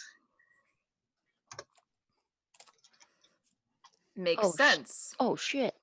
Yep. If they really saw how beautiful we are, then of course they'd be like, well, fuck that. It's times like this when you're really glad you got a witch on your side. Facts. Mm-hmm. I forgot I was muted. Oh no! Can I just ask a real quick game mechanics question? How long do conditions last? Basically until we get a rest and restoration scene. Okay. So like as you folks are driving back, you can do like the emotional support move to remove conditions from each other. Got it. Okay. There's an emotional support move. There's an emotional support move. I love this game. Zelda, you were about to say. Oh, I was gonna say and Zelda can speak monster too. So yes. Riri, were you up next? Or did you want to go next? Yeah. Well, so that mechaturf is out of the fight, by the way. The one on the ground. But Varia is like over by someone. So Varia is in danger. That's like who was so Varia and Becky have just taken out one of the mechaturfs. The other one is coming forward, and I never really stated who he's menacing. But Zelda, probably. Sure, he's menacing Zelda. And the lady mechaturf in the back is just kind of guarding the alley to try and keep you all from escaping. Is there so the lady mechaturf is on one side and the guy is on the other? Yeah, the guy is like closer. Okay. Well, Zelda can hold her own. I mean, come on. Yeah. I mean, I'd appreciate some help, but I can, yes. Actually, I wanted to see if I could create an opening. I think I'm trying to remember what this does. I'm trying to remember. I think that's Monster of the Week, but I want to try. I want to try to knock her down, in order to get out of in order to get us an opening out of the alleyway. Okay, cool. How are you going to do that? Do you want to fight, defy danger? Which is the one that does grace? I want to do defy danger because it's Dude Mechaturf, Zelda, Riddle, taking care of our scientist not friend, Riri, and then Becky and Varia just took down someone on this side, and then there's the lady Mechaturf behind them. Mhm. Yep. So I think Riri would just kind of do one of those like little athletic jumpy flippy things where it's kind of like, excuse me, pardon me, like bounce off the wall, jump onto part of the guy's suit, jump off of that, and just kind of as they're coming down into this woman's face, just shield. Yes, give me that sweet roll. That's awesome. Okay. And since it's defy danger, I can roll with grace. Mhm. Okay, good, because I'm bad at daring. 4 and a 6 is 11 plus 2, so Ooh, 13. nice. Lucky 13. You do it with style, and I think that very well fits the picture that you painted for us. In addition, you can also gain a new opportunity or information. I don't know there's necessarily much information that you gain here. No, I wanted to do opportunity because I want to knock them down so that we can get out. Cool. Yeah, you knock her to the ground. Once she's knocked to the ground, do you do anything? Do you stay there? Do you I think Riri would actually, I think Riri would stay there because they'd kind of like come at her with like the Wonder Woman and then shield, and then knock her down and just kind of like jam the shield into part of the suit so that it like locks her shoulder so she can't move an arm to like swing, and kind of be like, folks, can we go now? Yes. I love it. Absolutely. What do Zelda? I don't think you've had a turn yet. Is there anything that you'd like I to have do? not had it. I would like to. I think it's just the guy turf that's left, right? The guy mecha turf. Yeah. I would like to do fight. Okay. Yeah. So go ahead and give me that roll, and we can narrate after. Okay. So I think I have 2 conditions. I think. Mm-hmm. Yeah. Okay. Just making sure. Fuck. That's a 4. Oh. And with Soulfire, hold on. I want to. There is specific wording for this. Okay. I may roll soul instead of plus daring to fight, but I am very conspicuous when I do, and the consequences of a 6 minus will be severe. Oh! Is that what you want to do? I mean, I rolled, so. Okay. Severe consequences. Yeah. Okay. Got a 4. What does it look like as you try to take this person down? How does it go so wrong? I think just like, she's like, she had the whole Memento Mori moment earlier, and she's still kind of, there was that thing in there of like, oh, fuck, of the guilt moment, and I think she's just kind of very much in her own head, even with Griffin helping her. This guy just this Mechaturf just almost knocks the sword or her sword out of her hand, and basically has his blade at her throat. Yeah, okay. I'm going to say that you are staggered as a result of this. And what you've just described sounds very on point for you hesitate or stumble and the opposition gains an opportunity. So this mecha-turf now has you at his mercy. Yep. And while Riri has created the opportunity for y'all to escape, if everyone else flees, they're going to be leaving Zelda behind to do it. Oof. Riri's not leaving Zelda. Yeah, Dang. Varia doesn't leave either. Well, Oh. Becky doesn't leave Varia, so she knows that we're staying because Mhm. Varia won't leave. Okay. Riddle figures everybody else won't leave, so she's like, God damn it. Actually, I'm Riri, going to do, I'm going to make one more hard move in addition to staggering you, which Okay. is you're going to see this dude's like hammer hands spark with electricity, and he's going to hold the other one up very close to your head, and he's going to shout over his shoulders at the other, "Give us the scientist, or I give her the hammer." Such a dude thing to say. I'm just reminded of that one joke about hammers from Dr. Horrible, if anybody remembers that. Oh, nope. So I should have a move. So it's aside from Destined for Battle, which allows me to roll with grace instead of daring to fight. When I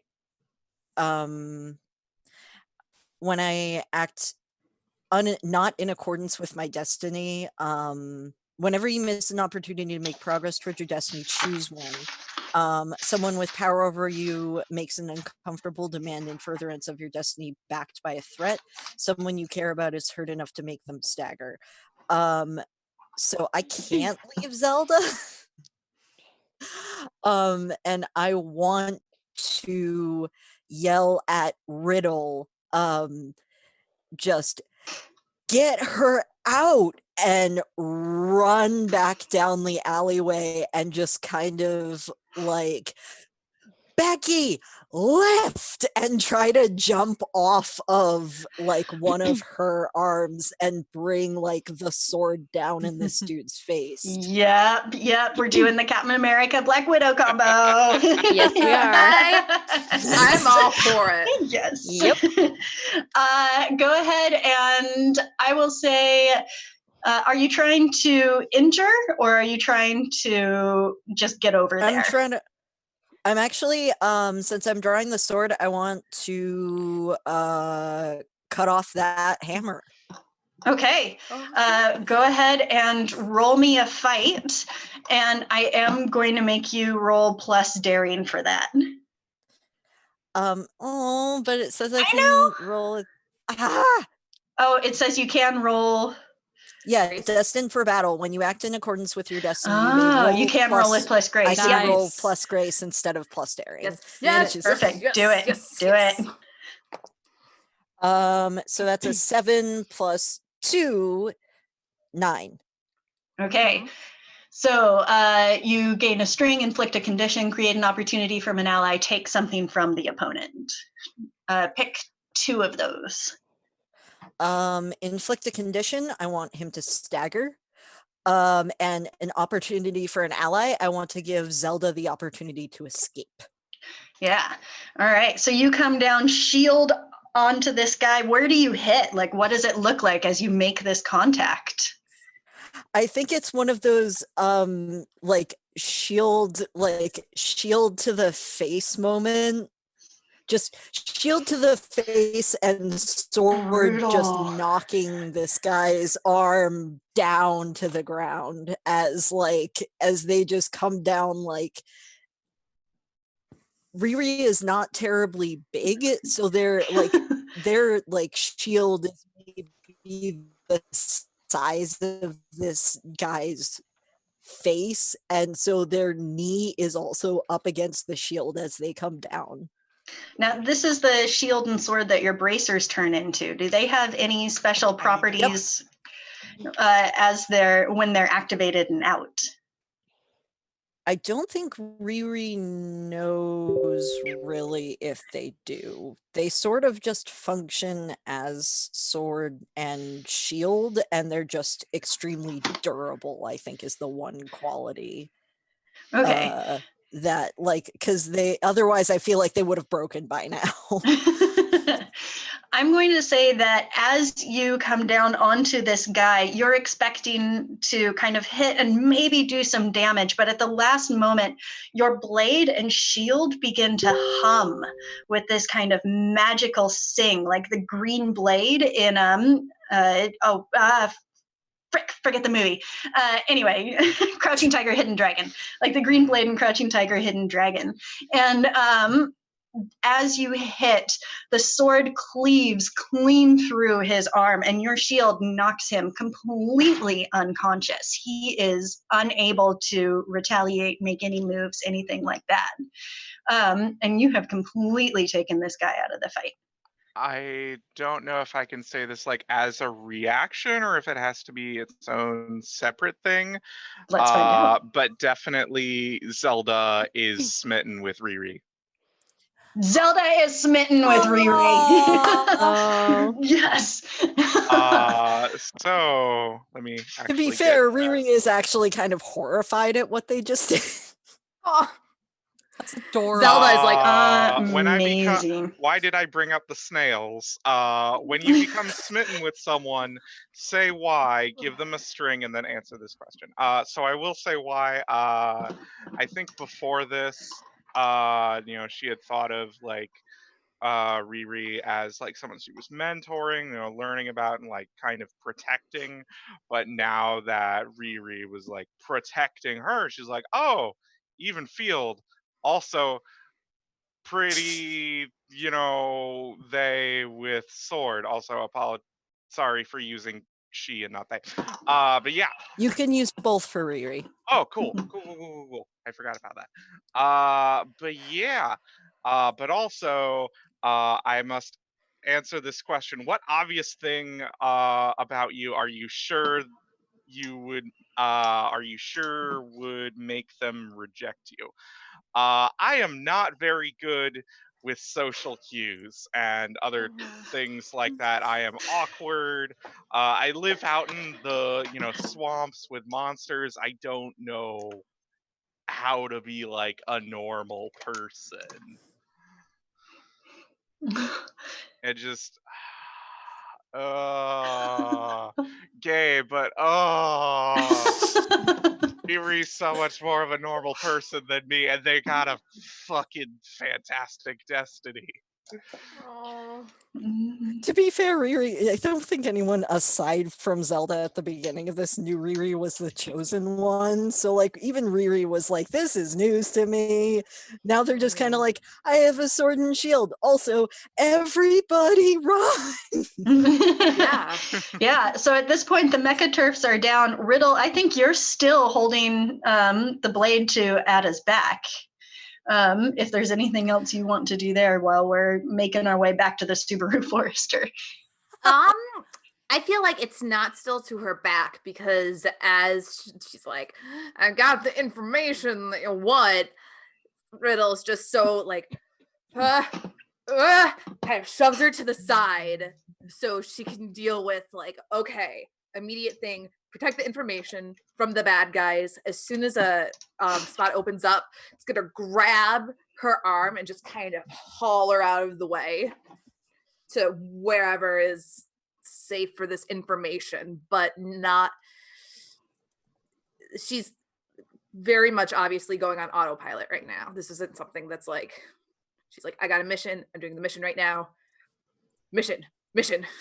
Okay, so you all are able now to make it out of the alleyway, including with Ada and the information chip that she has, and a couple of extra little data crystals. Varia, did you want to say something?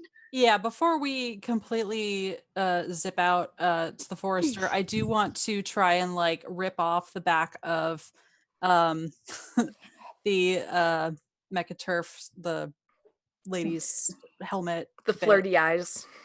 Yeah, I mean, I'm leaving her behind, I guess. Just want to help a girl out.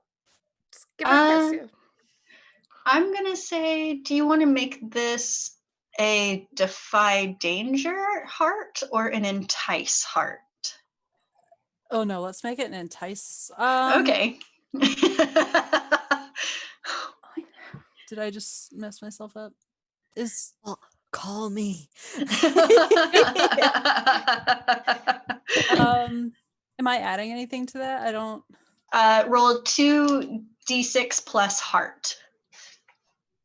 And for folks watching online, I've got all of my cheat sheets up above, so that's why I keep looking off camera slightly.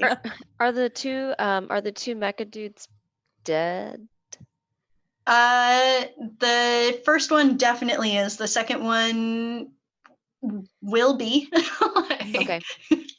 The second one is the one that Riri attacked, right? Mm-hmm. Gotcha. I thought he was Riri- unconscious. I got an 8. Oh. I don't have anything to add to it. Okay. I also have no heart. Yeah, he got his arm chopped off, and the wound, may or may not have been cauterized. So he's unconscious, but he's probably bleeding pretty profusely as well. Riri is so sad. Can I go ahead and give you the condition guilty then? For Riri? Yeah. Is this the Okay. first time you've actually had to kill somebody and potentially killed somebody? Oh yes. I feel like Riri's been in fights before. Like they act a little kind of head in the clouds, but they're like they've been in fights, they've been in clubs. They're not like they used to be pretty poor.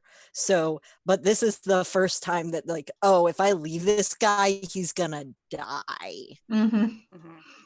I'm gonna say you get the condition guilty then.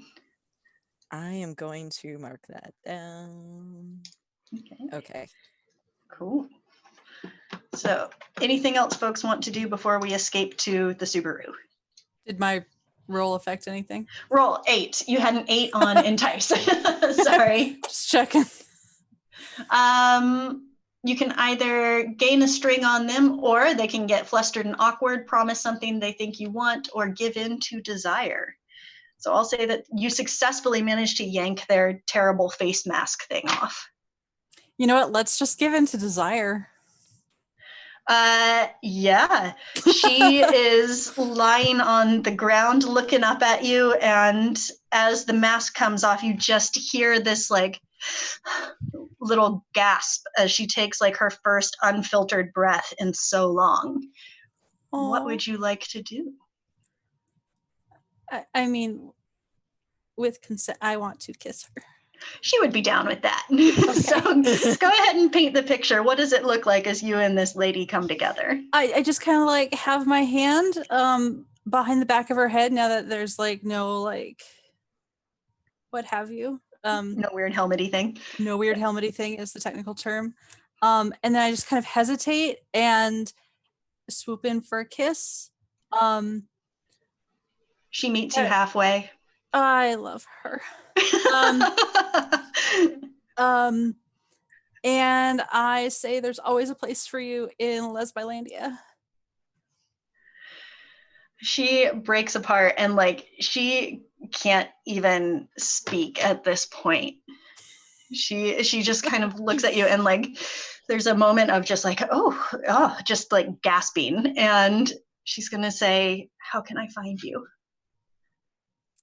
In the future. In your dreams. I Don't do that, please. Don't do that. No, because I would like her to actually find me in the future. So I give her like a safe location where like we would usually turn defectors like to, or like, you know, incoming and just tell her to ask for me. Okay. I give her my name at the very end, like right when I'm like about to leave and like almost far away. I'm like, right, you need my name, because I'm a little flustered. So she is going to look up at you and she's going to say, "I'm Celeste." Oh, Celeste. Come back, Celeste. I think Becky staggers over to Varya and it's like, okay, lover girl, we gotta go. And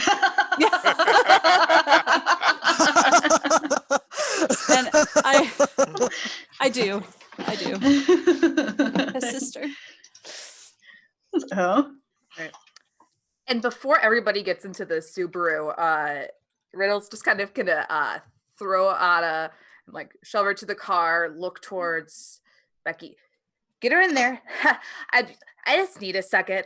She's going to go quickly into the alleyway where no one can see her and just puke. She starts to like shake. She's got tremors. She's been like, she needs a minute to herself and she really does not want anybody to witness kind of this reaction. So she's like, yeah, just a second. And then just totally breaks down, has her minute, and then you can see when she comes back to the car, she looks pale, her eyes are a little bit red, kind of silent, just kind of gets into the car. Okay, go. Can I try to offer emotional support? Yes, Yeah, definitely. I was gonna say I wanna offer emotional support. Since Riri was like the first person to like get that guy down, there's a second of like staring at the dude like, oh my god, and then like look at the car and be like, no, and run to the car and just like fling open the door for everybody, like get inside. Yeah, you all pile into the car and somehow or other and head on out away from the caddy shack. And Becky, how do you offer emotional support and to whom? So I think what Becky would do is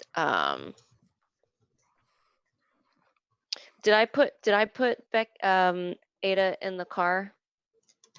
Riddle, you handed her off to me, or did you throw her in the car? Yes. Cool. I handed her off to you because I actually like met her and I wasn't really paying attention. So as emotional support, can I show you that I throw her in the trunk?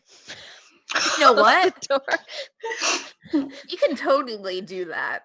So yes, because Riddle didn't see you like threatening her, and I feel like this is something that like if she would have saw that, she would have been like, oh my god, that's the kindest thing anybody has ever done for me.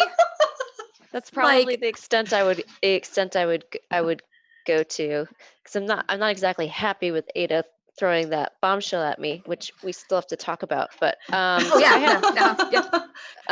do I have to roll for this, or can I just be a long drive back?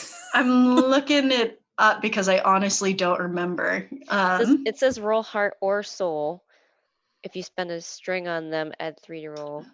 Yep. So that would be it then. Heart or soul, your pick, and you can spend a string to add to the roll. How funny would it be if I got like snake eyes on this and I basically try and throw her and I just throw her on the ground? Yes. She doesn't make it, and it's just spend a string. Hang on, string. Let me do my, because it was heart, right? That heart or soul. I don't think I have either of those. Oh, I have a soul. You do. But it didn't want to roll. Oh, it did. 10. Okay. And do you want to? Oh no, that's a total success. That's a success. Yeah. So, what is the outcome that you would like for this? I think if they open up to you, they choose one from below, and you can either choose one or take a string on them. You feel reinvigorated as well by the caring moment. Because I didn't really say anything. I just did something. Yeah. You could also just kind of give Riddle an emotional support nod as they come running. Yeah, Riddle, when you see Becky doing this, do you react at all? Is there anything? You know what? As much as me as a player really appreciates that, Riddle as a character is so emotionally cut off that, like, at this point, sorry, it's not happening. But so when someone offers me emotional support and I refuse to open up, I increase my feeling by 1, and then I can choose one of these options. So let's see. So one of the listed options for that move, as if they rolled a 7 or a 9, if they rolled a 10 plus, they know they got through to you and they gain the benefits of a 10 plus result as if you had opened up. Okay, so let's do. So is this like a choice for something later? I think I'm looking at my playbook moves. Sorry. I think it's the type of thing where you can flavor it, but you still get the benefit. So like you would each get to clear a condition, if I'm reading this properly, but you don't have to do like big heartfelt moment or anything. Okay, cool. Okay, so it can be like us chilling in the car, just kind of like, like, I think. Okay. Yeah, and I think that. Oh, sorry. No, I was going to say I have 2 conditions, so at least one of my actions will be to clear a condition. Yeah. I was about to say, yes, so you basically it's as if like they know that Becky got through to Riddle, because we're both pretty emotionally constipated. So we have this thing of understanding. I'm not going to talk about this. Yeah. There's no way in hell I'm going to talk about this, but I saw that violence and I appreciate it. Cool. So you're letting me clear a condition? Yep. Okay. So bye-bye. Sweet.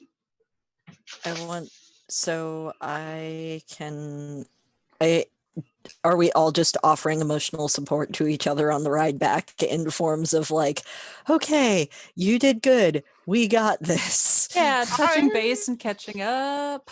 Whatever that support looks like for folks, because that might be different things for different people, right? Oh yeah. Yep. So go ahead and say who you want to offer that support to, and then we'll roll, and then we can kind of flavor from there with both players. I think might be the best way to do this. Yeah.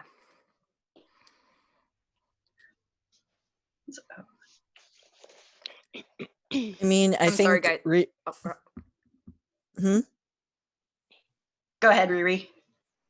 Oh, I was gonna say, I think Riri saw Zelda kind of like kicking ass and taking names in the earlier fight, and then like try to get all of us out and have problems later. So is just kind of like gonna lean over to wherever Zelda is and just be like, thank you very much. Cool. Yeah, and I tried, You saved our butts. Yeah, but just the way people looked at me, and then I tried to do more, and then I made you have Zelda's save just me. patting Zelda on the arm and be like, I wouldn't have gotten out of there without your help. Thank you. Don't worry about it. Now I have the brain like mashed peas at the moment. Riri, did you roll already? No, but I get to roll its heart, right? Mm-hmm. Cool. Yay, another thing I'm good at. It can be heart or soul, actually. Heart or soul. Okay. I actually don't have a soul, so I'm gonna roll heart. The witchy cat girl has the most soul. Yep. Perfect. So 5, 6, 7. Okay, so 7, providing the support is more draining than invigorating, but you get to choose one, but they get to choose one from below if they open up to you. So Zelda, up to you if you want to open up a little bit. I'm smitten with Riri, so I think I will open up. Just it was a lot because yeah, they're awful, the mecha turfs, but also like even they care about each other. And then I really got hurt, or I nearly got hurt, and I almost got other people hurt too. And just feeling the mark on her chin. Riri's just gonna give you a big hug and like kind of like use part of their sleeve to just kind of clean off your chin and be like, you did great. You and I think Zelda just kind of like gently, affectionately headbutts Riri and quietly purrs. Headbutt! I'm dead. Riri was not expecting that. It's just kind of like, oh, headbutt. If can I choose the same thing twice, or do I have to pick different things for this one? Yeah, you can choose the same thing. Okay, I will clear both of my conditions then. Okay, cool. And I still have guilty, I think. Mm-hmm. Yeah. Oh. Okay. I was like, and then maybe if technically being in the same thing, I guess you were also so great when you came down with that sword. That was amazing. Yeah, that's kind of that would kind of make Riri kind of look like sad because they didn't want to hurt anybody. It's okay. Can I roll and try and make it better? Yep, and I'll say that we'll let Riri maybe take over some of the narration on how your character might be able to do that, depending on the result. I'm gonna roll with soul because that's better than heart. 10.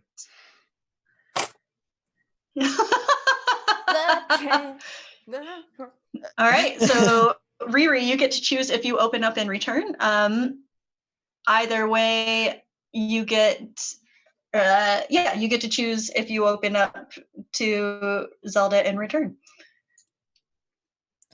I think Riri actually would just would look kind of sad and then look back up and be like, but I helped, right? You did. You helped so much. And is just kind of gonna lean on Zelda for the ride. Zelda is warm. Holy shit, you two.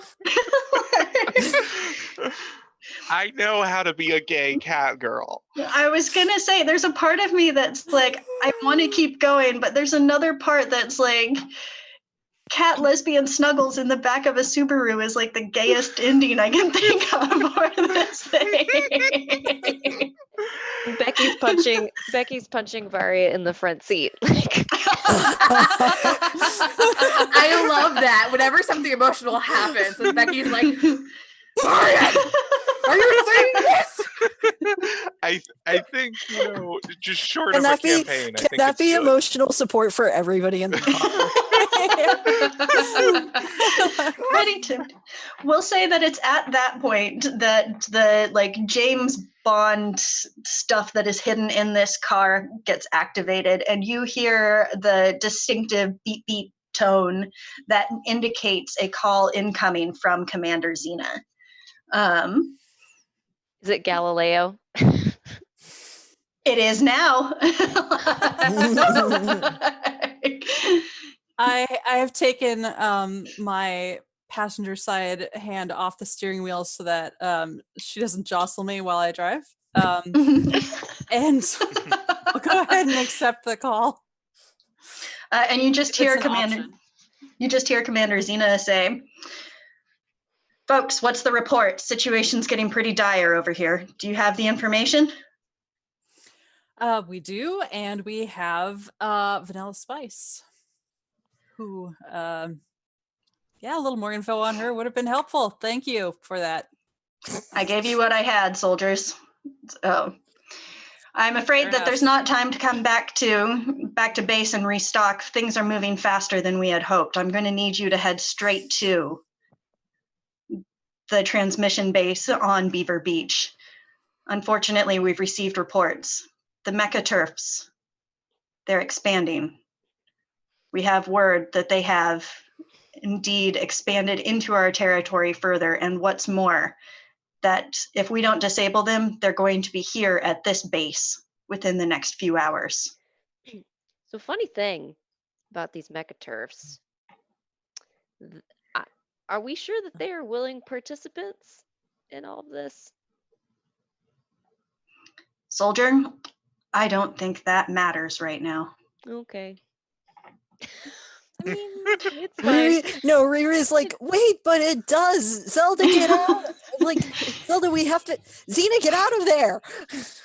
And you hear, as this is going on in the background, you hear Xena being very cool and very controlled, but you hear the distinctive sounds behind her of the horrible whir snap clicks that you know means moving exoskeletons. And you hear a horrible banging on the door behind Xena.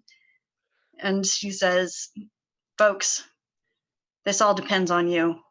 We've got to get that tower down. Oh no. we're on it.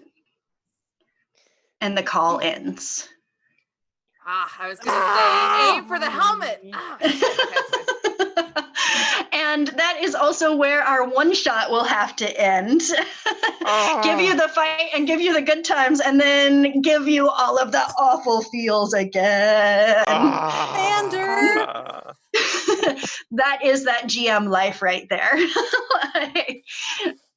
So as we wrap up tonight, we will get all of you lovely players to say who you are, where we can find you online, all of that good stuff. We'll go in reverse order of what we did when we started. So I believe, Zelda, Persephone, you are up first. Hi, I'm Persephone. I'm at Persephone Hime on Twitter and in the Welcome to the Party Discord. You can also find me Thursday evenings at 9 p.m. because goodness knows there's nothing else to do on Thursdays evenings. On twitch.tv/new to the party with Ulfrig on Hyperdrive, Hyperdrive the First Ember, a airlock homebrew, and we play fun anti-fascist Star Wars things. Which, to be honest, at this point is basically thirsty lightsaber lesbians, so you might as well tune in. A little bit. I think it's gotten a little more intense than thirsty lightsaber lesbians, but yeah, it's fun. And also every other Sunday on twitch.tv/the Bardic Knock on Before the Crimson Storm, a One Piece D20 RPG where I get to play a cool pirate captain and it's gay anime pirates. Yes. Nice. All right, Varya, who are you when you are not being Varya, and where can we find you online? You can find me on Twitch at Eva Serrate. I am Eva. You can also find me on Instagram and the Twitter at the Eva Serrate. I'm Such pretty a good erratic. username. Thank you. It means so much to me. Yeah, I'm pretty erratic everywhere, but I'm also in the Discord, so find me there. Sweet. All right, Becky, how about you? I'm Fiona Fatal. You can find me at Welcome to the Party at also in the Discord. I'm also on Nerds with Dice on Wednesday evenings. We play Sarah Dawson's 10,000 Worlds. It's awesome. We try different gaming systems hopefully each week, but it is a lot of fun. So yeah. Glim, how about you? You can find me on Twitter at GlimmerOnArt, and you can also find me most other places as GlimmerOnArt, including including that's Gmail that I take commissions through because I do art. And also on Instagram, if you want to look at my art, as at Gilreen, Gilrien. I did put it in the chat. So yeah, that's me. Abigator, how about you?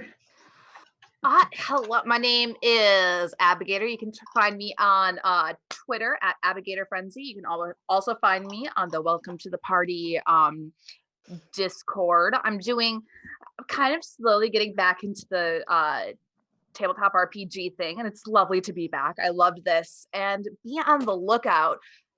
So I'm working on a podcast with Four on the Forefronts, who does Mouse Guard here, and also with Sean or Throck. We're going to be playing Iron Claw, but like a Roman in a Roman setting. And it's gonna be super like historical gladiator / like political scandals, and I'm super excited about it. So I'll be on Twitter and I'll be posting about that. That's amazing. I love all of you. This was so much fun. This was a lot of fun. Agreed. It was an amazing time. I want to find out what got. I wanted to find out what was on that tower so bad. There's more notes. But we don't have time for them tonight, unfortunately. I have been your game master, Ulfrig. You can find me here helping to produce SideQuests, where it's a brand new one-shot every Monday evening. It's one of my favorite things that Welcome to the Party does, because you just get so many weird and wonderful things. Like Thirsty Sword Lesbians. So thank you so much to April, Kit Walsh, and Gay Spaceship Games for letting us beta test this online. That was really lovely and generous of you, and I hope that you folks get some of the stuff that you need from watching the VOD as well. Yes, I am Ulfrig. You can find me here Monday nights, Tuesday nights for the next couple of weeks. I will be over on New to the Party, jamming a game called Bubble Quest, where my players are currently in the elemental plane of Marshmallow, looking for a missing link. As in Link from Zelda, because yes, I will base an entire campaign on a single pun. And as Persephone mentioned, I can also be found over there on Thursday evenings playing Hyperdrive the First Ember, and on Saturday nights you can find me on Story Girls channel doing Star Trek adventures. So all sorts of good things going on at the moment. And I think that's all that we've got going on tonight, but it looks like we are getting ready to raid Dumpstat Charisma. So everyone, thank you so much for joining us again. Get your emotes ready, your icons, and let's give them a great big hello, great big gay hello as we go welcome Dumpstat Charisma. Thanks, folks. Bye.